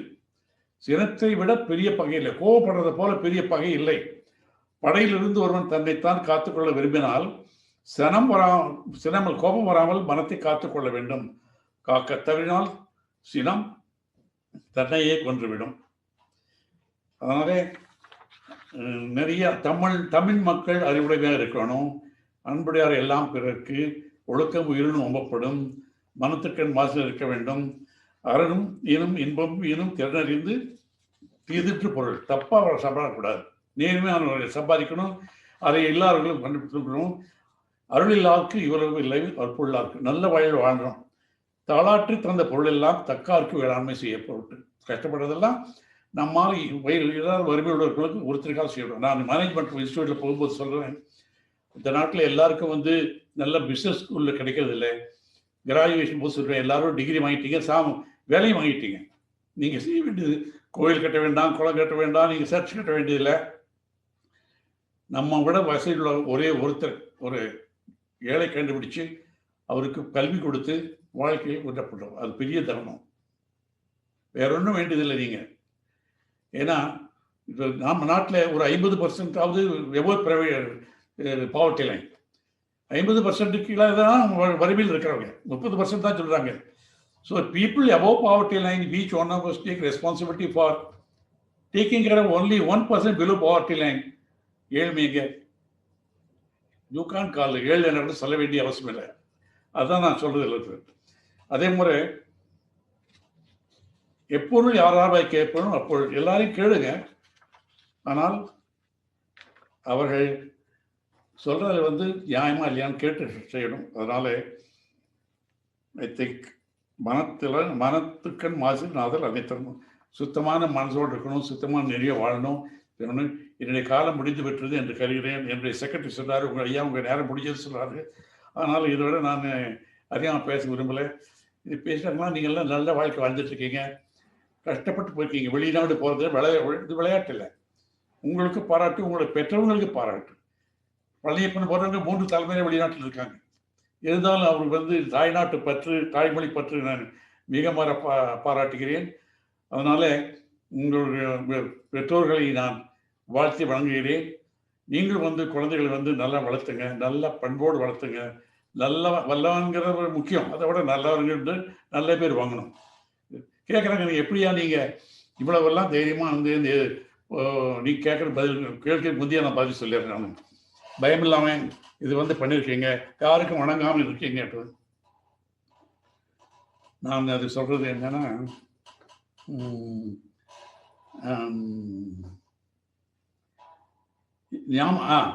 நாம் ஆர்க்கும் குடியல்லோம் நமனை அஞ்சோம். அதுதான் என்னுடைய பிரின்சிபல். நான் ஆர்க்கும் குடியல்லோம் அப்படின்னா யாருக்கும் நான் கடன்பட்டவன் அல்ல, எல்லாருக்கும் கடமைப்பட்டவன். யாரும் என்னை நான் எது தயவுலையும் வாழ்ந்ததில்லை, கேட்பதில்லை, கேட்க போறதும் இல்லை. நாமார்க்கும் குடியல்லோம், அப்புறம் நாம அஞ்சோம். சாவுக்கு பயம் இல்லை. சாவு வரத்தான் செய்யும், எல்லாருக்கும் வரணும் போகணும். எல்லாரும் அப்படின்னா உலகத்தில் போய் வாழ முடியுமா? சில பேர் போனா தானே சில பேருக்கு இடம் கிடைக்கும். அதனால நாமார்க்கும் குடியல்லோம் நாமனை அஞ்சோம் என்றவர்கள் தான் என்னுடைய வாழ்க்கையில கொள்கை. அப்படி வாழ்ந்துட்டு இருக்கிறோம். எல்லாரும் ஆரோக்கியமா வாழணும், நல்ல மனதோடு இருக்கணும். தியானம் பண்ணுங்க. தியானத்துல இப்போ நான் ரொம்ப ஈடுபாட்டோடு இருக்கேன். ஆயிரக்கணக்கானவங்க தியானத்தினால் பயன்படுகிறார்கள். அவங்க வாழ்க்கையே மாறி இருக்குது. நிம்மதி, இவ்வளவுதான் சம்பாதிச்சாலும், என்ன பதவி வந்தாலும், அதிகாரம் வந்தாலும், மன நிம்மதிங்கிறது இருக்கு இல்லையா, கண்டென்ட்மெண்ட். எதுக்கு எல்லாரும் சந்தோஷத்துக்காக தான் வாழ்றோம். Everybody, not only we, all beings want happiness. அதனால கஷ்டப்படணும், படிக்கணும், பாடுபடணும், நல்ல பதவிக்கு வரணும், சம்பாதிக்கணும், மற்றும் உதவி பண்ணணும். பட் கண்டென்ட்மெண்ட் திருப்தியும் வரணும். பார்த்தீங்கன்னா கடைசியில மனசு கண் மாசில ஆதல். Go by your conscience. அது வேணும்னா நீங்க தியானம் பண்ணும்போது தான் எல்லா கவலையும் மறந்து நாம ஒரு தெய்வீக சக்திகள் வாழ்ந்து எவ்வளவோ பேர் நான் பார்க்குறேன். அதனால வணங்குங்க, பக்தியோடு இருங்க. எல்லாரும் மத சேர்ந்தவர்களுக்கும் மரியாதை கொடுங்க. ஜாதி மதம் இல்லாமல் ஒற்றுமையாக இருங்க. முடிஞ்ச அளவுக்கு ஒன்று சேர்ந்து உதவி பண்ணுங்க. அது பாராட்டக்கிறது தான். எனக்கு கொடுத்த இந்த வாய்ப்புக்கு மிக்க நன்றி, பாராட்டுக்கள், வணக்கம். ஐயா, அருமையான ஒரு உரையை நிகழ்த்தியுள்ளீர்கள். நிறைய கேள்வி கணைகளை நம் சொந்தங்கள் கேட்டிருக்கிறாங்க. நான் ஒவ்வொரு கேள்வியா நம்ம சொந்தங்கள் கேட்டதை உங்க முன்னாடி சமர்ப்பிக்கிறேன். முதல் கேள்வி நீங்க சொன்ன அந்த பேரண்ட்ஸ், அதாவது நம்மளுடைய பெற்றோர்களை நன்றாக கவனிக்கணும்னு சொன்னதை ஒரு வெளிநாட்டில் இருக்கும் நம் சொந்தம் கேட்டிருக்காருங்க. ஐயா, நான் இந்த மாதிரி நான் வெளிநாட்டுல நான் என்னுடைய தாய் தகப்பனை விட்டுட்டு நான் வெளிநாட்டுல கிட்டத்தட்ட ஒரு 15 வருஷமா இருக்கேன். ஆண்டுக்கு ஒரு முறை தான் என்னால போக முடியுது. அந்த ஒரு குற்ற உணர்ச்சி எனக்கு இருந்துகிட்டே இருக்கு. என்னுடைய தாய் நாட்டிற்கு போகும் பொழுதுதான் என்னோட பேரண்ட்ஸை நான் சந்திக்க முடியுது. அதை நான் எப்படி வந்து பண்ண முடியும் அப்படிங்கிறது உங்களுடைய ஆலோசனை கேட்டிருக்காரு. உங்களுடைய நிலைமை எனக்கு புரியுது, நிறைய தெரியும். நேற்று ராஜா அருண் கூட பேசினாரு. அவரு ரொம்ப நாளா வெளிநாட்டில் இருக்காரு. அவருடைய அம்மா வந்து போயிருக்காங்க. நேற்று பேசினாருனால என்ன செய்யணும்னா, நீங்க அவங்க வந்து இருக்க முடியாது. எனக்கு தெரியும், கிராமத்துல இருந்து ஆனூர் கிராமத்தை சேர்ந்தவன் தான். நீங்க நியூயார்க்லயோ வாஷிங்டன்லயோ சிட்னிலயோ லண்டன்ல இருந்தா அவங்க பெற்றோர் வந்து அவங்க சந்தோஷம் இருக்க முடியாது. பல காரணங்களால் அவங்க வந்து சந்தூர் இருந்தா தான் அவங்களுக்கு நிம்மதி. ஆனால் அப்படி செய்ய வேண்டியதுன்னா அடிக்கடி பேசுங்க. மற்றவங்களுடைய நண்பர்கள் உறவினர்கள் சொல்லுங்க, பார்த்துக்கன்னு சொல்லுங்க. அவளுக்கு வேண்டிய பொருளுதவியை அனுப்பிட்டு இருக்கீங்க. அதுதான் செய்ய முடியும். நீங்க அடிக்கடி பேசுங்க. தொலைபேசியில் போயிட்டாலே அவங்களுக்கு மன நிம்மதி. எப்போ முடியுமோ அப்பெல்லாம் பார்த்து பாருங்க. குழந்தைகளை கூட்டு வாங்க. சில பேர் என்ன பண்றாங்கன்னா 15 வருஷம் 20 வருஷங்கள்லாம் கொண்டு வராம திடீர்னு வரும்போது அவங்களுக்கு புரியாது, தொடர்பு எல்லாம் போகுது. அதனால முடிஞ்ச அளவுக்கு உங்களை பொருள் வசதி வேலை பொறுத்து இருக்கு. முடிஞ்ச அளவுக்கு வந்து குழந்தைகளோடு வாங்க, பெரியவங்களோட பழக வைங்க. அதனால ஒரு இணைப்பு இருக்கும், பற்றெல்லாம் போகக்கூடாது. அதனால அவங்க தான் தெய்வம், பெற்றவங்க தான் தெய்வம், அப்புறம் தான் மற்றவங்கெல்லாம். கண்கண்ட தெய்வம் சொல்றீங்களா, அவங்க வந்து மனம் தளராமல் வாழாமல் வைக்கிறது நம்முடைய கடமை, முதல் கடமை. கோயிலுக்கு போறீங்களோ போறீங்க அது வேற விஷயம். அம்மா அப்பா பார்த்துக்கிறது முதல் கடமை. பெற்றோர்கள் பார்த்துக்கணும். நீங்க பொருளுதவி அனுப்பிடுங்க. மற்றவங்க நண்பர்கள் இருப்பாங்க, உறவுகளை பார்த்துங்க, ஐயா கவனிச்சுங்கன்னு சொல்லுங்க. அந்த மாதிரி பண்ணலாம். ரொம்ப நன்றிங்க ஐயா. பெற்றோர்களை எவ்வாறு பேணி காப்பது என்று தெல்ல தெளிவாக கூறினீர்கள். அடுத்த கேள்வி வந்துங்க, தொழில் சம்பந்தப்பட்ட ஒரு கேள்வி கேட்டிருக்காங்க. ஐயா, நீங்க வந்து உங்களுடைய வாழ்வில் அச்சீவ்மெண்ட்ஸை பார்க்கும் பொழுது நாங்க வந்து உண்மையிலுமே மெய் சிலிர்த்து விட்டோம். எங்களுடைய தொழிலில் நாங்க பல இடர்பாடுகளை சந்திக்கும் பொழுது மனம் துவண்டு விடுகிறது. நீங்க கண்டிப்பா நீங்க பல பதவிகளில் வகிச்சும் பொழுது பல இன்னல்களையும் சிக்கல்களையும் சந்திச்சிருப்பீங்க. எங்களுடைய தொழிலையும் அதே மாதிரி நாங்க இன்னல்கள் சந்திக்கும் பொழுது மனம் துவண்டு விடுகிறது. அதை எப்படி எதிர்கொண்டு அந்த இன்னல்களை மீட்டு எழுந்து வருவது அப்படின்னு கேட்டிருக்காங்க. உங்களுடைய ஆலோசனைகள் கேட்டிருக்காங்க. வாழ்க்கையில வந்துங்க எல்லாமே சுகமா இருக்க முடியாது, யாருக்குமே இல்லை. எவ்வளவுடைய எவ்வளவு பெரிய மகாராஜாவை பார்த்துக்கலாம். நீங்க நிறைய சொல்லலாம், கஷ்டப்படாதவங்க இல்லை, ஏதோ ஒரு பெற்றிருக்காங்க. ஆனால் அது வந்து நீங்க ஒரு தடைக்கல்லாம் எடுக்காம ஒரு ஸ்டெப் ஃபிக்ஸான எடுத்துக்கணும். ஒரு ஆள் வரும்போது உங்களுடைய திறமைக்கு வந்து ஒரு சோதனை அது. அதை வெற்றி இந்த மாதிரி நான் பலரை அனுபவிச்சிருக்கேன். நான் நீங்கள்லாம் கேட்டா அப்படியே நம்ப மாட்டீங்க. ஆனா வரும்போது நம்முடைய சக்தி இவ்வளவு இருக்கான அப்படிதான் தெரியும் உங்களுக்கு. தடையில் இல்லாம யாருமே வாழ்ந்தது இல்லை. எந்த சாதனையாளர்களும் வந்து சோதனை இல்லாமல் வாழ்ந்தது இல்லை. சோதனை தான் இப்போ சாதனை ஆகுது. ரொம்ப நன்றி. அதை பத்தி தூங்கக்கூடாது. என்ன சொல்றது, தூங்கக்கூடாது. சோதனை வந்து நீங்க சோர்ந்து விடக்கூடாது. அதை தைரியமா எதிர்கொண்டு வெற்றி அடையலாம். அதுக்குத்தான் வேணுங்கிறது தெய்வ நம்பிக்கை வேணும், பெற்றோருடைய ஆசீர்வாதம் வேணும், தியானம் வேணும். முதல்ல உடல் ஆரோக்கியம் இருக்கணும், அப்புறம் மன ஆரோக்கியம், அப்புறம் ஆன்மா. இதெல்லாம் இருந்ததுன்னா நீ எதையும் வேண்டி வரலாம். நீங்க அப்துல் கலாம் எடுத்துக்க ரொம்ப வேண்டிய ஒரு அவங்களுடைய வாழ்க்கை எனக்கு தெரியும். இப்ப இருக்கக்கூடிய தலைவர் பாருங்க, மோடி எடுத்துக்கல, நரேந்திர மோடி அவருடைய நலப்பழக்கம் எப்படி ஆண்டார். எங்கிட்ட அவரே சொல்லியிருக்காரு, உங்களுக்கு படிச்சிருப்பீங்க. நீங்க ரயில் ஸ்டேஷன்ல வந்து டிவி திட்டத்தவர். இன்னைக்கு உலக தலைவர்களே சிறந்தவராக கருதப்படுகிறார். உலகத்திற்கு பெரிய நாடு தலைவர் எத்தனை சோழர்களோட அந்த நாட்டிலே தலைவர் வைத்துக்கிறார். ஆப்ரஹாம் லிங்கன், ஜீசஸ் கிரைஸ்ட், எல்லாம் பெரிய வாழ்ந்தவங்க வந்து சுகமாகவே வாழ்ந்தவங்க வந்து பெரிய தலைவர் ஆகலை. சரித்திரத்தில் இடம்பெற்றவர்கள் எல்லாமே சோதனைகளுக்கு ஆட்பட்டு வெற்றி அடைந்து வந்தவர்கள் தான். அதனால சோதனைகளை கண்டு நாம் துவண்டு விடக்கூடாது. மன உறுதியோடு போறதே பாதையை நான் சொல்லியிருக்கேன் உங்களுக்கு. முயற்சி திருவினையாக்கும், தெய்வத்தாலாக முயற்சி திருவினையாக்கும். எல்லாம் வள்ளுவர் சொன்னாது ஒன்றும் கிடையாது. நம்ம இயக்கங்களை பார்த்தா தெரியும். தெய்வத்தினால் முடியாதை கூட நம்மால் சாதிக்க முடியுங்கிறார் அவர்.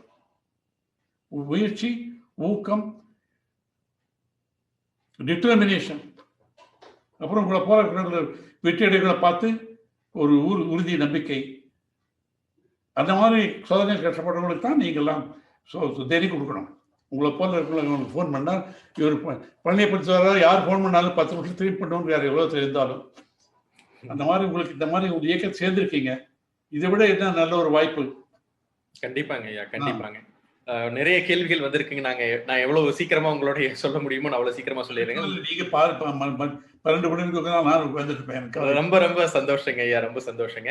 உங்களுடைய ரெகுலர் ஃபாலோவர், உங்களுடைய டிசைபிள்னு சொல்லியிருக்காருங்க. அவர் இங்கிலீஷ்ல கேட்டிருக்காரு, sir, in this materialistic world, even we are very generous and we are very straightforward, people tend to misuse us and people are so selfish that they are using only for the material benefits. How to identify those people and how to stay away from them and reach our goals அப்படின்னு கேட்டிருக்காருங்க. அது அதான் விழுமியங்கள், values of life. அதான் எப்படியும் வாழலாங்கிறது சில பேர், இப்படித்தான் வாழ வேண்டுங்கிற சில பேர் இருக்காங்க இல்லையா? நீங்க இப்படித்தான் வாழ வேண்டும் கொள்கையோடு இருந்தீங்கன்னா, நான் எவ்வளவோ செல்வத்தை நடந்திருக்கலாம், எவ்வளவோ பதங்களை நான் மறுத்திருக்கிறேன். மன நிம்மதி தான் முக்கியம் உங்களுக்கு. மனசுல இன்னொன்னு கான்சியன்ஸ் இருக்கு இல்லையா, மனச்சாட்சி. நாம பிறக்கும் போது நம்ம பெற்றோர் இருக்கிறாங்க, ஆனால் பெரும்பாலானவர்கள் நமக்கு வாழ்க்கையிலேயே சமாதி அடைஞ்சிடுறாங்க, போயிடுறாங்க. அப்புறம் மனைவி மக்கள் எல்லாம் பின்னால் வர்றாங்க, நண்பர்கள் எல்லாம் பின்னால் வர்றாங்க, மற்றவர்கள் எல்லாம் பின்னால் வருது. அதனால் ஒன்றே ஒன்று பிறப்பிலிருந்து கடைசி வரை நம்மோடு இருப்பது எது? மனச்சாட்சி, கான்சியன்ஸ். ஸோ அது கூட நீங்கள் ஒத்துப்பாளணும் இல்லையா? எது செஞ்சாலும் மனசாட்சிக்கு விரோதமாக பண்ணணும். மனசாட்சி விரோதமாக பண்ணீங்கன்னா நிம்மதி போயிடும். நீங்கள் பெரிய மழையில் வாழணுங்கிற அவசியம் கிடையாது, சாதாரண வீட்டில் இருக்கலாம். பெரிய கார் ஓட்ட வேண்டியதில்லை, சாதாரண காட்டில் இருக்கலாம். மனச்சாட்சி படி வாழ்ந்தால் மனதிற்கண் மாசிலன் ஆதல் அரைத்திறன் ஆகியிருக்கிறேன். வேற ஒன்றும் வேண்டாம். மனச்சாட்சிக்கு விரோதமாக செய்ய தவறு செய்யலாம், நாமளும் தவறு செய்திருப்போம். ஆனால் அது திருத்திக்கணும். ஐயோ தவறு செஞ்சுட்டுமேனு அதை பற்றி வேதப்பட்டீங்கன்னா தட்ஸ் ஆல்சோ குட். உங்களை மன்னிக்கணும். முதல்ல நம்ம மனுஷன் அதே தவறை நாம் செய்ய மாட்டோம். சிலவங்க கோவப்படலாம், பேசியிருக்கலாம், அப்புறம் நாம் திருந்தணும். மனசு கூட செய்யக்கூடாது. அதனால இட்ஸ் குவைட் பாசிபிள்ங்க. உலக பெரிய அளவு நீங்கள் எதிர்பார்த்துறதுதான் தப்பு. அதனால தான் சிலர் குறுக்கு வழியில் போயிடுறாங்க. சில பேர் டாட்டா வாங்கணும், பிர்லா வாங்கணும், இவர் வேற பில்கேட்ஸ் மாதிரி ஆகணும், பில்கேட் ஆகணும், அதெல்லாம் ஆகணும். கொஞ்சம் பண்ணிங்கன்னா அவங்க சில பேர் கஷ்டப்பட்டு வர முடியும், நேர்மையாக வர முடியும். நேர்மையாக என்ன பண்ணுறாங்க? இப்போ பில்கேட்டு, இவர் வாரன் பஃபெட் கேட்குறாங்க. அவங்க கேட்கும்போது, ஐயா நீங்கள் எவ்வளவு சம்பாரிச்சாச்சு? சம்பாரிச்சதுலாம் நீங்கள் பெரும்பாலும் தானம் தான் பண்ணிட்டு இருக்கீங்க. உங்கள் மக்களுக்கு கூட ஒரு 10% தான் கொடுக்குறீங்க. அவன் மறுபடியும் ஏன் கஷ்டப்பட்டு சம்பாதிச்சுட்டு இருக்கீங்க போது சொல்கிறார் அவர். அப்படித்தான் நடந்துக்கிறாங்க வாழ்க்கையிலையும். I enjoy making money, but I have more joy in giving it to the deserving people. சம்பாதிக்கிறதுல எனக்கு மகிழ்ச்சி. அதை விட மகிழ்ச்சி என்னன்னா, எங்கெங்களும் இருக்க ஏழைகளுக்கெல்லாம் நான் தானம் பண்ணுறது அது மகிழ்ச்சி அதிகமாக இருக்குது. அந்த மகிழ்ச்சி பெறுவதற்காக நான் சம்பாதிக்கிறேன். அப்படி இருக்காங்க இல்லையா? கண்டிப்பாக. அதாவது எல்லாருக்கும் உதவி சம்பாதிக்கணும், நல்ல வழி செலவு பண்ணணும், அப்போ ஒரு நிம்மதி கிடைக்குது இல்லைங்களா? இல்லைன்னா எல்லாரும் போயிடுறீங்க கடைசியில். You don't carry anything with you. அப்படி பார்க்குறோம், சில பேர் பார்க்குறோம் இல்லைங்களா? தவறு செஞ்சு சம்பாதிக்கிறாங்க, சில பேர் வாழ்கிறாங்க, சில பேர் உள்ள ஜெயிலுக்கு போகிறாங்க, அதையும் பார்க்குறோம். குற்றம் புரிந்த வாழ்கள் குற்ற உணர்வோடு தான் வாழ்கிறாங்க. தூக்கத்துக்கு கூட மருந்து சாப்பிட்டா தான் தூக்கம் வருது அவங்களுக்கு. வேண்டாம், நேர்மையாக வாழுங்க. முடிஞ்ச அளவு கவலைப்படாமல் இருக்கணும். நேற்று முடிந்த அளவு உதவி செய்யணும் மற்றவங்களுக்கு.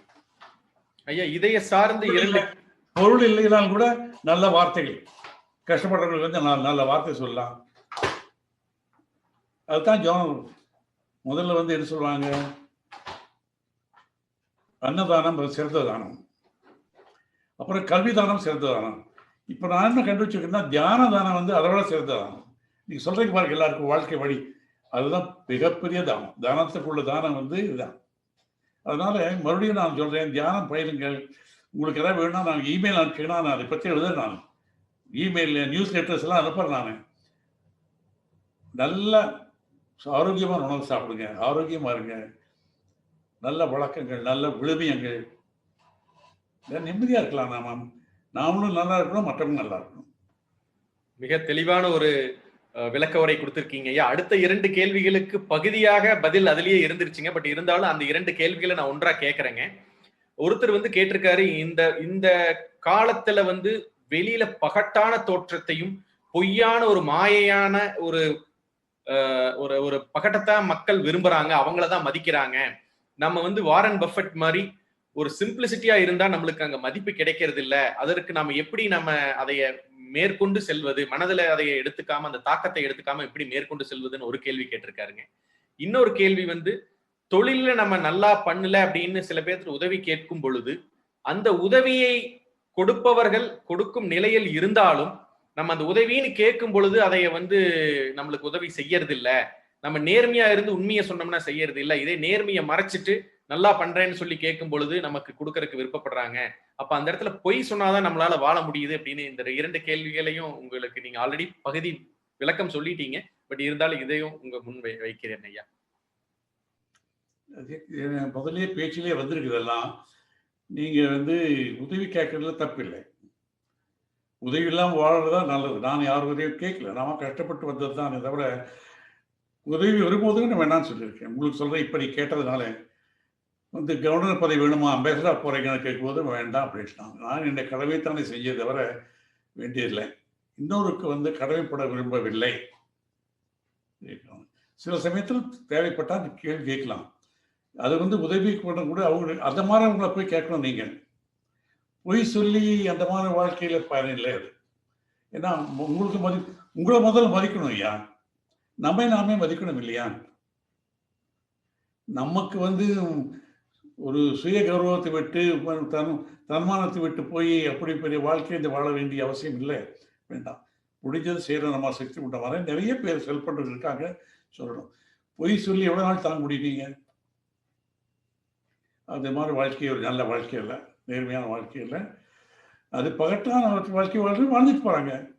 மற்றவங்களுக்கு மதிப்பு கொடுக்கறதுதான் பொய்யான மதிப்பது. உங்களை நீங்க மதிக்கிறீங்களா, அதுதான் முக்கியம். உங்களை நீங்க மதிக்கிறீங்களா, உங்க மனைவி மக்கள் உங்களை மதிக்கிறாங்களா, உங்க பெற்றோர் வந்து உங்களை மதிக்கிறாங்களா, முக்கியமே தவிர உலகம் வந்து எல்லாரையும் மதிக்காது. அது பொய்யான நாடகம் தான். அந்த மாதிரி நாடகமான வாழ்க்கை வாழ்வது நல்ல வாழ்க்கை அல்ல. மிக தெளிவா சொல்லியிருக்கீங்க ஐயா. உண்மையிலுமே உங்களுடைய இந்த ஒரு தெளிவான பதில் நம் சொந்தங்கள் நிறைய பேர்த்துடைய மனக்கதவை தெரிந்திருக்கும். எது உண்மையான வாழ்க்கைன்னு அவங்க கண்டிப்பா உங்கள் மூலியமா அவங்க தெரிஞ்சிருப்பாங்க. அடுத்த ஒரு கேள்விங்க ஐயா, நம்மளுடைய தனக்கு உவமை இல்லாதான் தாழ் சேர்ந்தார்க்கு மனக்கு வலை மாற்றுவது. அதனால நான் தெய்வ நம்பிக்கை வச்சுக்கோங்க, மனக்கவலை எல்லாம் போயிடும். அது எப்படி போகணும்னு கேட்டீங்கன்னா, பிரேயர் பண்ணலாம். பட் தியானம் பண்ணும்போது என்ன ஆகுதுன்னா, உங்களை நீங்களே உங்களுக்குள்ள இருக்கக்கூடிய சக்தி நீங்கள் உணர்றீங்க. நீங்க அப்போ வந்து எந்த தைரியமா எந்த மாதிரி கவலை வராது, உடல் நலம் இல்லாம அப்ப நீங்க பழனிப்பு உங்களுக்கு வந்திருக்கா இமெயில், இது நியூஸ் லெட்டர் அமைச்சிட்டு தயவு செய்து படிக்கிறது கொஞ்சம் பிழாம இருக்கணும். இது நான் பார்க்க தினம் பார்க்குறேன். வேற ஒண்ணும் வேண்டாம், உங்களுக்கு தைரியம் வரும், ஊக்கம் வரும், ஆக்கம் வரும், அதிசயப்படுவீங்க. ஏன்னா தெய்வீகம் ஒன்று இருக்கு, இறை சக்திகள் ஒன்று இருக்கு. அது வந்து யாரு எதுக்கு எப்ப வேணுங்கிறது வந்து கொடுக்கும். மனது வந்து சுத்தம் பண்ணணும். முதல்ல மனம் வந்து செம்மையானால் மந்திரம் செவிக்க வேண்டாம்ங்கிறாங்க. இது மூதொழி. மனம் வந்து செம்மையானால் மந்திரம் செவிக்க வேண்டாம். மனம் வந்து செய்ய வேண்டாம், நல்லா பிரார்த்தனை பண்ணலாம். அது பக்தி வழிபாடு. ரொம்ப ரொம்ப கஷ்டம். சுலபமான வழிபாடு தியானம். உங்க மேல நம்பிக்கை இருந்தா போதும், யாரும் வேண்டாம், எந்த தெய்வம் வேண்டாம், எந்த குரு வேண்டாம், நீங்களே குருவாயிருக்கீங்க. உங்க மூச்சு தான் உங்க குருவாகுது. தினம் மூச்சு, பிறந்ததுல இருந்து கடைசி வரைக்கும் மூச்சு இருக்கு இல்லைங்களா, அந்த மூச்சை மேல கவனம் செலுத்தி அது சிம்பிளஸ்ட் ஃபார்ம் உங்களுக்கு நான் சொல்றேன். I will send you flyer, simple தியானம், ஃப்ரீ. உங்களை ஒரு 10 நாள்ல நீங்க உணரலாம் நம்பிக்கையோட இருந்தீங்கன்னா. அப்ப இந்த கேள்விகள் கவலை எல்லாமே இருக்காது. என்னை நம்புங்கள். கண்டிப்பாங்க ஐயா. உங்களுடைய விளக்கங்கள் கண்டிப்பாக நம் சொந்தங்களுக்கு ஒரு புதிய உத்வேகத்தையும் ஒரு நல்ல வழிகாட்டுதலையும் கண்டிப்பா கொடுத்துருக்குங்க. இதை சார்ந்த இன்னொரு இதுக்கு சார்ந்த ஒரு கேள்வியை ஒருத்தர் கேட்டிருக்காருங்க. ஐயா, இன்னைக்கு போகக்கூடிய ஒரு வேகமான உலகத்துல எங்களுக்கு நேரமின்மை அப்படிங்கிறது தான் முக்கியமா இருக்கு. நீங்க சொல்லும் மாதிரி நம்ம ஒரு தியானத்திற்கோ அல்லது நம் சொந்தங்களிடம் உரையாடுவதற்கோ கூட நேரம் ஒதுக்க முடியாத ஒரு சூழ்நிலையை நம்ம போறோம். அதை எப்படி தடுத்து எப்படி ப்ரையாரிட்டைஸ் பண்றது அப்படின்னு கேட்டிருக்காங்க. ஓகே, நான் இவர் நரேந்திர மோடி அவர்களை அவர் குஜராத்தில் சீஃப் மினிஸ்டர் இருக்கும் போது பிரைம் மினிஸ்டர் அவருக்கு ஒரு மாசத்துக்கு முந்தி ரொம்ப ஒரு நீண்ட ஒரு சம்பாஷணை. நான் கேட்டேன், ஐயா நீங்க chief minister full time job, இரவு பகலாக வேலை செய்யணும், அதோட நீங்க எல்லாமே பர்ஃபெக்டா இருக்கும்னு பண்றீங்க. இப்ப பிரைம் மினிஸ்டர் ஆகிறதுக்கு எதிர்கட்சியுடைய கேண்டிடேட் பிஜேபி, அப்ப எதிர்கட்சி, நீங்க நாடு முழுவதும் பயணம் பண்ணணும். இந்த நாடு ஒரு தனி நாடல்ல, ஒரு லைக் ஏ கான்டினென்ட். நீங்க தவறாம தடுத்தால் கூட இந்த நாட்டை கவர் பண்ண முடியாத கேம்பெயின். அதோட சீஃப் மினிஸ்டர் இருக்கிறீங்க, உங்களுக்கு நேரம் சக்தி எங்கிறது வரும்னு கேட்டேன். இதை பத்தி நான் பல முறை பல இடங்களில் சொல்லியிருக்கேன், எழுதியிருக்கேன். அவர் பிரைம் மினிஸ்டர் ஆகிறதுக்கு முந்தையே அவர் சொன்னாரு, mister Karthikeyan, I get up at 5 o'clock in the morning. 90 minutes of yogasana, pranayama, மூச்சு பயிற்சி, தியானம். First get up 5 o'clock. அது first charge on my 24 hours is 90 minutes on this. அது இல்லாமல் நான் ஆரம்பிக்க மாட்டேன் வாழ்க்கையை. இளம் வயதிலிருந்தே பண்ணிட்டு இருக்கேன் நான். அதனால எனக்கு சோர்வுங்களே கிடையாது. எனக்கு நீ 10 மணிக்கு வாங்க, I will be in home office or this office or travelling. I don't know what tiredness is. சலுப்பதுதான் எனக்கு தெரியாது. நான் இன்னைக்கும் பண்றாரு அவர். இப்போ நம்மள யாராவது நரேந்திர மோடியை விட நம்ம பிஸியா இருக்கணும் சொல்ல முடியுமா? நேரம் இல்லைன்னு சொல்றேன் நான். கண்டிப்பாங்க, கண்டிப்பாங்க. முதல்ல devote your time for your self. அந்த 1.5 மணி நேரம் பண்ணிட்டீங்கன்னா, 2 மணி நேரம் பண்ணிட்டீங்கன்னா, 22 மணி நேரத்துல இருக்கு இல்லையா? அது இப்போ 24 மணி நேரத்துல முடியாது, நீங்க 12 மணி நேரத்துல முடிச்சிடலாம். தூக்கம் குறையுது, மனக்கவலை குறையுது, டென்ஷன் குறையுது, கான்சென்ட்ரேஷன் அதிகமாகுது, யுவர் எஃபிஷியன்சி இம்ப்ரூவ்ஸ். நீங்க பண்ணி பாருங்களேன். என் வார்த்தைக்கு மதிப்பு கொடுத்து நீங்க ஒரு 10 நாள் பண்ணுங்க, அப்ப சொல்லுங்க, விட்டுறேன். நான் என்ன அனுபவத்தில் நான் சொல்லி கேட்டு வந்தவங்க யாரும் விட்டல. எஸ் வி பாலசுப்ரமணியம் உங்களுக்கு தெரியும், பன்னாரி அம்மன் இருந்தார், கொஞ்ச நேரத்துக்கு இருந்தார், இருப்பார் நினைக்கிறேன். இருக்காரா? அவரை ஒரு நாள் கேட்கிற அப்படின்னு நான் சும்மா எழுதின முதல்ல ஆரம்பிக்கும் போது இது மாதிரி கூப்பிட்டாங்க, நான் போனேன், ரொம்ப நல்லா இருக்கு அப்படின்னு சொல்லி சும்மா எல்லாரும் ஒரு எழுத மாதிரி பொதுவா அவர் நம்ம வார்த்தையில எழுத்தில் நம்பிக்கை வச்சுட்டு சேர்ந்தார். ஒரு வாரத்தில் அவர் என்னங்க இது இப்படி இருக்கு, அதிசயமா இருக்குது, நாம் எவ்வளவு படம் இருக்கோம் அப்படின்னு சொல்லி அவர் சொல்லி நிறைய பேர் சேர்த்தாங்க. இப்போ அது ஃப்ரீ மெடிடேஷன். ஆனா அவர் வாழ்க்கையில் ஏற்படுத்த தாக்கத்தினால ஒரு 10 லட்சம் ரூபாய் அனுப்பிச்சார் அவங்களுக்கு. அவர் சொல்ல மாட்டார், நான் சொல்றேன். அப்புறம் நிறைய டாக்டர்கள், பெரிய பெரிய டாக்டர்கள் எல்லாம் சேர்ந்திருக்காங்க. I don't want to tell the names. அவங்க எல்லாம் எனக்கு வரக்கூடிய நன்றி கிடைக்கிறதுக்கு அளவே இல்லை. என் வாழ்க்கையை மாத்திட்டீங்க ஐயா, உங்களுக்கு நன்றி. 3 தலைமுறை எல்லாம் சேர்த்து பண்றாங்க. இப்போ சில பேர் உடல் பெரிய பெரிய டாக்டர்கள்லாம் டிகிரி பார்த்தீங்கன்னா A to Z வரைக்கும் இருக்கு டிகிரிஸ். மூத்த டாக்டர் 1800 பெட் வச்சு நடத்துறாங்க. என்னங்க அது? சில பேர் சொல்றாங்க என் வாழ்க்கை மாறி போச்சுக்கிறாங்க, அவரே டாக்டர்களை மருந்து குறைச்சிட்டு இருக்கிறாங்க. நான் இப்போ வாழ்க்கை கொடுத்தாலும் கூட மெடிடேஷன் ஆட் பண்ணி பிரிஸ்கிரிப்ஷன்ல போடுறாங்க, மெடிடேஷன் பண்ணும், இதை சாப்பிடுன்னு சொல்லி டயபெட்டிஸ் இருந்தவங்க எல்லாம் கியூர் ஆயிருந்தாங்க. இது நான் ஆகல, நான் ஆயிரக்கணக்கான அனுபவத்தை கேட்டு நான் சொல்றேன். இப்ப நான் என்ன உங்களுக்கு சொல்லணும்? நான் பெற்ற இன்பம் பெருக வையகம். உண்மைங்க, உண்மைங்க. நீங்க எல்லாம் சொந்தம்ங்கிறீங்க. அப்ப உங்களுக்கு ஒரு நல்ல கருத்து சொல்லணும் நான். ஏதோ பேசிட்டு போயிடலாம் நான். கண்டிப்பாங்க ஐயா. ஐயா இப்போ நம்ம சொந்தங்கள் சில பேர் பயன்படுவாங்கிற நம்பிக்கை சொல்றேன். நீங்க தயவு செய்து நான் உங்களுக்கு 2 இதையும் அனுப்புறேன் நானு. நீங்க எல்லாருக்கும் அனுப்புங்க நீங்க. கண்டிப்பாங்க. அதுல அவங்களுடைய people who are lucky will join. அது வந்து வாழ்க்கையில நேரக்காரம் வரணும் இல்லையா? உண்மைங்க. வந்து வாழ்க்கை மாறணுங்கிற உங்களுக்கு வாய்ப்பு வந்திருந்ததுன்னா, நல்ல நேரம் வந்ததுன்னா சேருவீங்க. அப்புறம் கொஞ்ச நாள்ல வந்து புத்திசாலியா இருந்தா கண்டினியூ பண்ணுவீங்க. கண்டிப்பாங்க. அது உங்களுடைய கர்மா. டெஸ்டினி. உண்மைங்க ஐயா. ஐயா இப்போ நான் செஞ்சுட்டேன். உங்க கடமை நீங்க செய்கிறீங்க. உண்மைங்க ஐயா, உண்மைங்க. கொங்கு சொந்தங்களே அனைவரும் நம்ம இன்றைய சிறப்பு விருந்தினர் சொன்னது போல நம் வாழ்வில் ஒரு மாற்றம் வேண்டுமானால் வாழ்வியல் விழுமியங்களை இன்று ஐயா சொன்னது போல கண்டிப்பாக ஏதாவது ஒரு விழுமியங்களையாவது நம்ம அதைய ஒரு முன்முயற்சியா எடுத்து செயல்படுத்துவதற்கு கண்டிப்பாக நம்ம முனைய வேண்டும். நிறைய கேள்விகள் கேட்டிருக்கீங்க. இன்னும் 10 நிமிடத்துக்குள், அதாவது 8:30 மணிக்குள் நம்ம முடிக்க வேண்டியது நம்ம கடமை. அதனால உங்களுடைய கேள்விகளை ஒன்றா தொகுத்து நம்ம ஐயா கிட்ட கேட்கிறேன். ஏன்னா ஐயா வந்து டீடைல்டு எக்ஸ்பிளனேஷன் எல்லா கேள்விகளுக்கும் கொடுக்கிறாரு. ஐயா இப்ப நம்மளுடைய சொந்தங்கள் நிறைய பேர் விவசாயம் சார்ந்தவர்கள் இருக்கிறார்கள். அதனால விவசாயம் தான். நான் எங்க உலகத்துல எங்க போனாலும் சொல்றது நான் ஒரு விவசாயி, கிராமத்தில் பிறந்தவன் என்று பெருமையா சொல்லிக்கிறேன். எதெல்லாம் சொல்லுவாங்க. நான் வந்து பிறந்து ஒரு தேவராயபுரம் குக்கிராமம் விவசாய குடும்பத்தில் பிறந்து தோட்டத்தில் வளர்ந்தவன். அதனால்தான் எப்பவுமே எனக்கு பசுமை இருக்கணும், எல்லா பக்கம் மரம் நடணும்.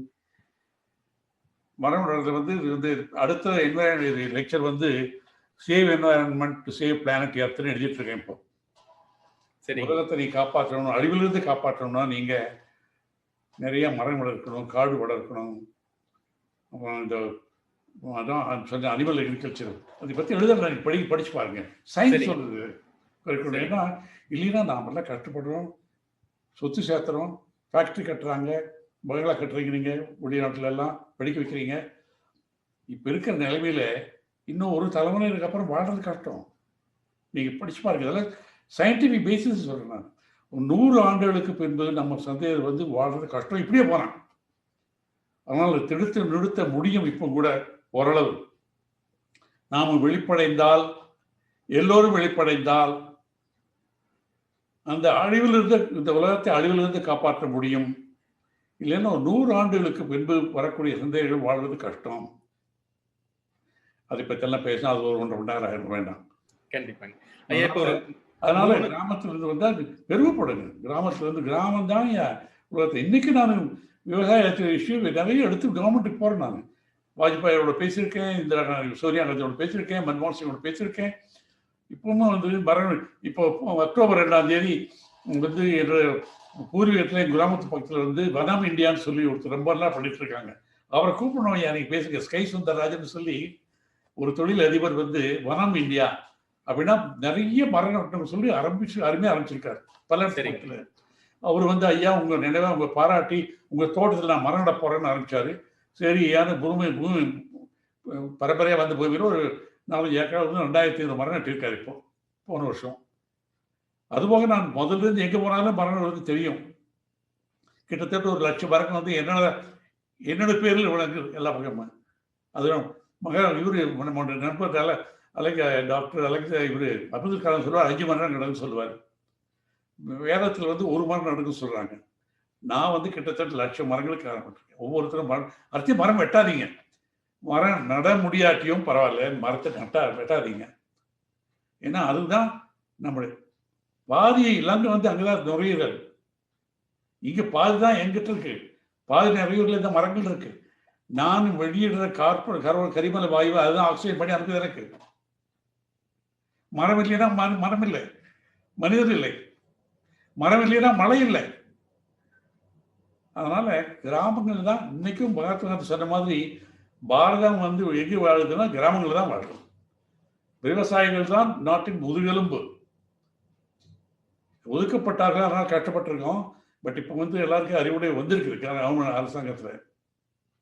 அதனால I am very proud to be a farmer from a village. மிக்க சந்தோஷங்க ஐயா. நிறைய கேள்விகளுக்கு உண்டான ஒரு சேர பதில நீங்க குடுத்திருக்கீங்க. இப்ப அடுத்து நிறைய நம் சொந்தங்கள் வந்து ஒரு கேள்விய வந்து கேட்கறாங்கன்னா, அவங்களுடைய ஐஏஎஸ், ஐபிஎஸ் கேரியர்ல எங்களுக்கு ஆம்பிஷனா இருக்கு. நீங்க வந்து நிறைய ஐஏஎஸ், ஐபிஎஸ் ஆபீசர்ஸ் இன்னைக்கு இருக்கிறவங்களுக்கே ரோல் மாடலா இருந்திருக்கீங்க. 24 இயர்ஸ்ல உங்களுடைய அச்சீவ்மென்ட் ஒரு விவசாய குடும்பத்திலிருந்து வந்து பல துறைகள்ல நீங்க சாதிச்சிருக்கீங்க. அதுக்காக நீங்க எப்படி முயற்சி எடுத்தீங்க? இன்றைய காலகட்டத்துல நாங்க எத வந்து முன்மாதிரியா எடுத்து நாங்க எங்களுடைய வாழ்க்கையில இருக்கிற லட்சியத்தை அடைய முடியும்? அதுக்கு எங்களுக்கு ஒரு ஆலோசனைகள் சொல்லுங்கன்னு கேட்டிருக்காங்கய்யா. இது கொஞ்சம் நீண்ட பதில் பரவாயில்லையா? பரவாயில்லைங்க. எனக்கு இது நிறைய கேள்விகள் கிட்டத்தட்ட ஒரு 15 கேள்விகள் இத சார்ந்தே வந்திருக்குங்க. வெவ்வேறு ஐஏஎஸ் தனியா கேட்டிருக்காங்க, ஐபிஎஸ் தனியா கேட்டிருக்காங்க. ஓகே. நான் பிறந்த ஒரு சின்ன கிராமம் தேவராயபுரம் சொல்லி கோயம்புத்தூர்ல 10 கிலோமீட்டர். ஒரு நடுத்தர விவசாய குடும்பத்தில் பிறந்தவன். என்னுடைய தந்தையார் ராமசாமி கவுண்டர், அவர் இளம் வயதிலேயே அவருடைய தந்தை இழந்துட்டார். அதனால அவர் கிராம பள்ளிக்கூடத்தை விட்டு மேலே போக முடியல. அப்பவும் பஞ்சாயத்து பள்ளிக்கூடத்தில் கூட தெரியும் நிலைமை. நான் படிக்கும் போதே ஒழுங்கான படிப்பு இல்லை. அப்போ அதோட நிறுத்திட்டாங்க, மேலே போக முடியல. அப்போ அவருக்கு என்ன சொல்லும் போது, நான் என்னுடைய மக்களையாவது படிக்க வைக்கணுங்கிற அவருக்கு ஒரு இதே மாதிரி இங்கே இருக்கிறவங்களுடைய தாய்களும் அப்படித்தான் உறுதியோடு படிக்க வச்சிருப்பாங்க. அப்போ படிக்க வச்சாங்க. சரி, பள்ளிக்கூடத்தில் பஞ்சாயத்து பள்ளிக்கூடம் முடிஞ்ச உடனே கோயம்புத்தூரில் அடுத்தது அங்கே கோயம்புத்தூர் ஊர்லேருந்து கோயம்புத்தூர் நகரத்துக்குள்ளே நுழையக்கூடிய பள்ளிக்கூடம் போக்குவரத்து வசதியாக அரசு முனிசிபல் ஹை ஸ்கூல் சேர்த்து விட்டாங்க. சாதாரண பள்ளிக்கூடம் தான். அங்கே 8வது கிளாஸில் தான் எங்களுக்கு ஏபிசிடி இங்கிலீஷ். அவ்வளோ மோசமாக இருந்தது. முடிஞ்ச உடனே நாங்கள் இன்டர்மீடியட் காலேஜ் போகும்போது எல்லாம் இங்கிலீஷில். ஒன்றுமே புரியாது எனக்கு. அப்போ ஷேக்ஸ்பியரில் சொல்லுவார் ஹேம்லெட்டை பற்றி, ப்ரொஃபஸர் உன்னின்னு பேசுவாங்க. இது கஷ்டப்பட்டு அதை முடித்தோம். அப்புறம் பிஎஸ்சி அக்ரிகல்ச்சர் சேர்ந்தேன் நான் அண்ணாமலை யூனிவர்சிட்டியில். அப்போ முடிச்சுட்டு எனக்கு விவசாயத்தை பற்றி தான். அப்புறம் தந்தையார் இல்லை மேலே படிக்கணும் அப்படின்னா அவருடைய திருப்திக்காக எம்எஸ்சி ஹார்டிகல்ச்சர் சேர்ந்தேன். 3 மாதங்களிலேயே அங்கே 4 இடம் தான் கொடுத்தாங்க எனக்கு. என்னுடைய தந்தையாருக்கு ஒரு இருதய நோய் ஆகி அதை படிப்பு விட்டுட்டு நான் கிராமத்துக்கு வந்துட்டேன். அவரையும் கவனிச்சுட்டு விவசாயம் பண்ணேன். ஆக்சுவலாக விவசாயம் பண்ண தோட்டத்தில் இருந்து அவர் உடல் தேறின பிறகு மறுபடியும் இல்லை படிக்கணும், அவருக்கு ஒரே வெறி பையங்களை படிக்க வைக்கணுங்கிற ஒரு ஆசை, பேராசை. ஆனால் அதுக்குள்ளே பார்த்தா கிராமங்களில் இருக்கும்போது நிறைய எல்லை தகராறு, பார்டர் தகராறு இல்லை, புலி தகராறும்பாங்க. 2 அடி 3 அடி வித்தியாசத்துக்கு சண்டை போட்டுக்குவாங்க. அண்ணன் தம்பிகளே சண்டை போட்டுக்குவாங்க. அது பெருசாகி அப்புறம் கௌரவ பிரச்சனை ஆகிடும். அடிச்சடி, கொலை அப்படியெல்லாம் இருக்கிறத பார்த்த உடனே எனக்கு ரொம்ப. அப்புறம் போய் 2 பக்கம் போய் போலீஸ் ஸ்டேஷன் போவாங்க, தாலுக்கா ஆஃபீஸு, வக்கீல், கோர்ட்டு போய் அந்த 2 அடி சண்டைக்காக பூமியே வைத்து செலவு பண்ணுவாங்க. அப்புறம் ஜெயிலுக்கு போகிறது. இதை பார்த்தோன்னே எனக்கு ரொம்ப வேதனையாக இருந்தது. படிக்க வைக்கணும்னு சொன்னோடனே அப்பா ஐயாவோட சொன்னான், இல்லை நான் வக்கீலுக்கு படிச்சுட்டு இந்த தீர்க்கெல்லாம் முடிட்டேன். சரி, மெட்ராஸ் லா காலேஜ் சேர்ந்தேன். சேர்ந்து முடிச்சுட்டு கிராமத்துக்கு போயிட்டு ஊருக்கு போய் கோயம்புத்தூரில் வக்கீல் தொழில் பண்ணிட்டு விவசாயம் பண்ணும்போது அப்புறம் இந்த தேர வரும்போதெல்லாம் நான் சமாதானப்படுத்துவேன். கோர்ட்டுக்கு போக வேண்டாம்னு சொல்லி சமாதானப்படுத்தி பஞ்சாயத்துன்னு சொல்லுவாங்க, எல்லாம் பண்ணி. அப்போது கூட லா படித்தவங்க சில பேர் எக்ஸாமினேஷன் எழுதி ஐஏஎஸ் ஐபிஎஸ் ஆகிட்டாங்க. அவங்க ட்ரெயினுக்கு வர்றாங்க. இப்போ ட்ரெயினுக்கு கோயம்புத்தூர் வரும்போது அப்போ வீட்டுக்கு வருவாங்க.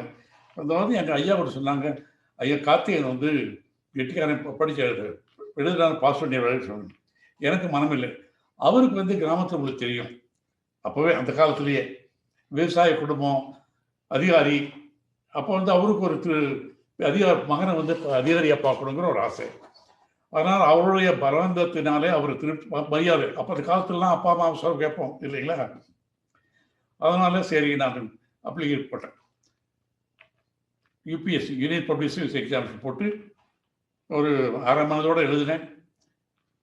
பாஸ் பண்ணும் சிலர் சரி விட்டேன். அப்புறம் சேரதான் வேண்டாமான்னு.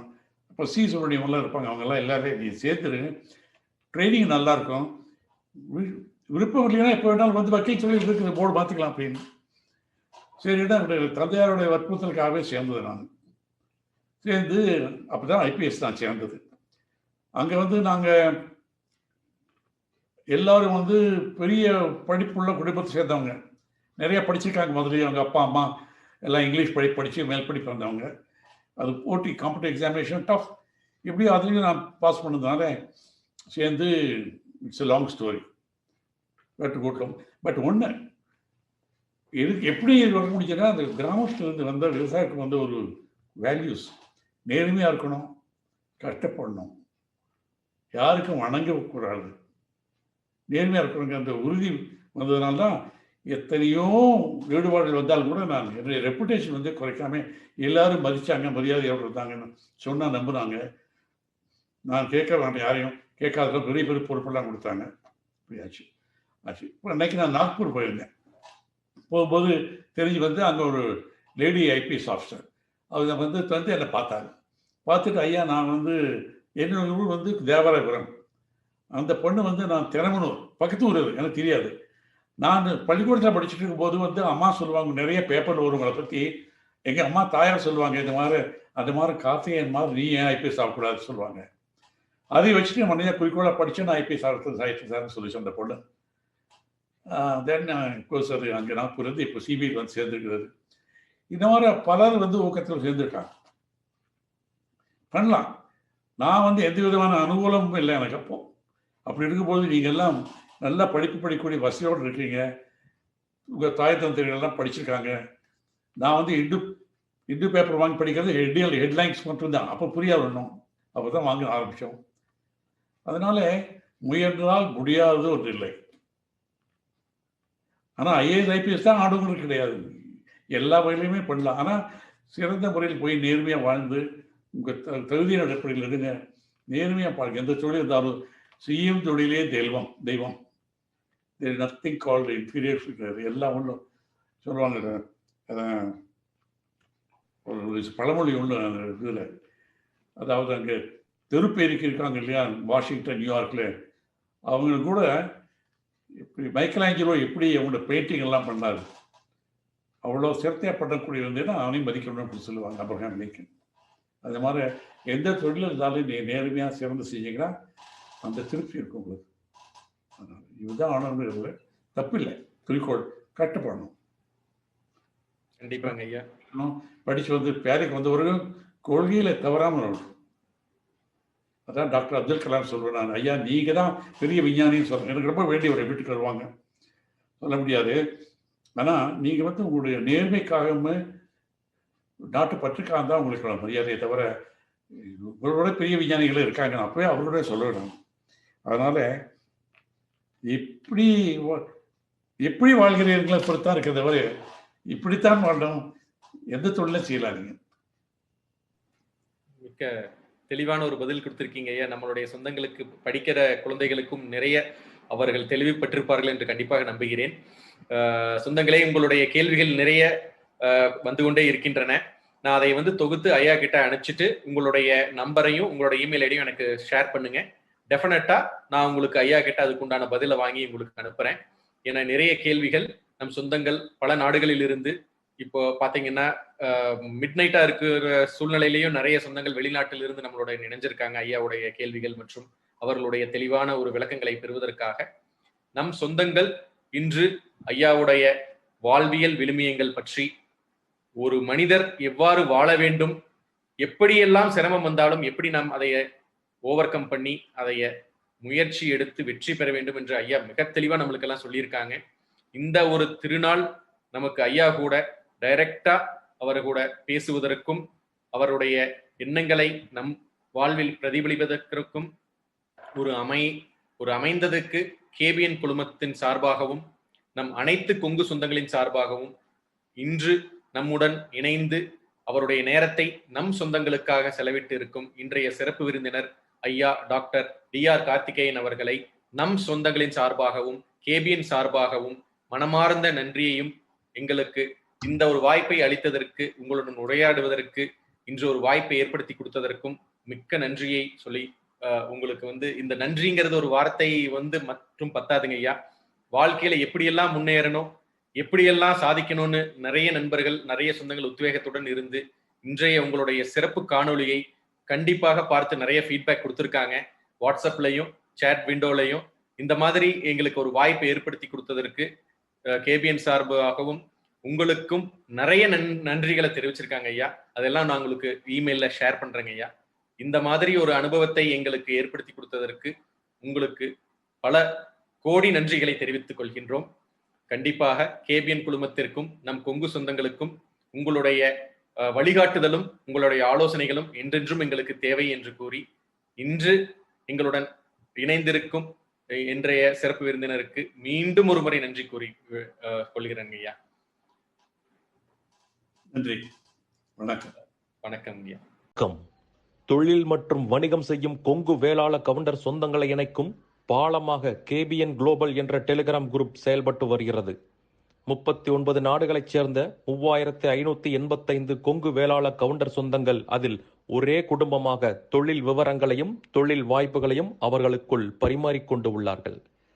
இந்த குழு எந்த ஒரு அரசியல் கட்சியையோ அரசியல் தலைவர்களையோ பின்பற்றாத ஒரு குழுவாகும். நமது சமுதாயத்தின் மேல் அக்கறை கொண்டு முற்றிலும் நம் மக்களின் வர்த்தகத்தை உயர்த்த வேண்டும் என்ற உன்னத நோக்கில் செவ்வனே செயல்பட்டு வருகிறது. கேபிஎன் என்ற பெயரில் மலேசியா கோலாலம்பூரில் பழனியப்பன் மாரப்பன் அவர்களால் தொடங்கப்பட்டு தற்போது தமிழ்நாட்டில் Kongu business network KPN association என்ற பெயரில் தமிழ்நாடு அரசில் பதிவு செய்யப்பட்டு தொழில் முனையும் கொங்கு சொந்தங்கள் ஆதரவோடு சிறப்புடன் செயல்பட்டு வருகிறது. கேபிஎன் குளோபல் குழு தவிர வேறு எந்த ஒரு பெயரிலும் வாட்ஸ்அப் குழு, டெலிகிராம் குழு கிடையாது. இது நமது கொங்கு சொந்தங்களின் தொழில் மற்றும் சமுதாய முன்னேற்றத்திற்கு சேவை மனப்பான்மையுடன் உருவாக்கப்பட்ட அரசியல் சார்பற்ற அமைப்பு. இந்த குழுவில் இணைவதற்கு எந்த ஒரு கட்டணமும் கிடையாது.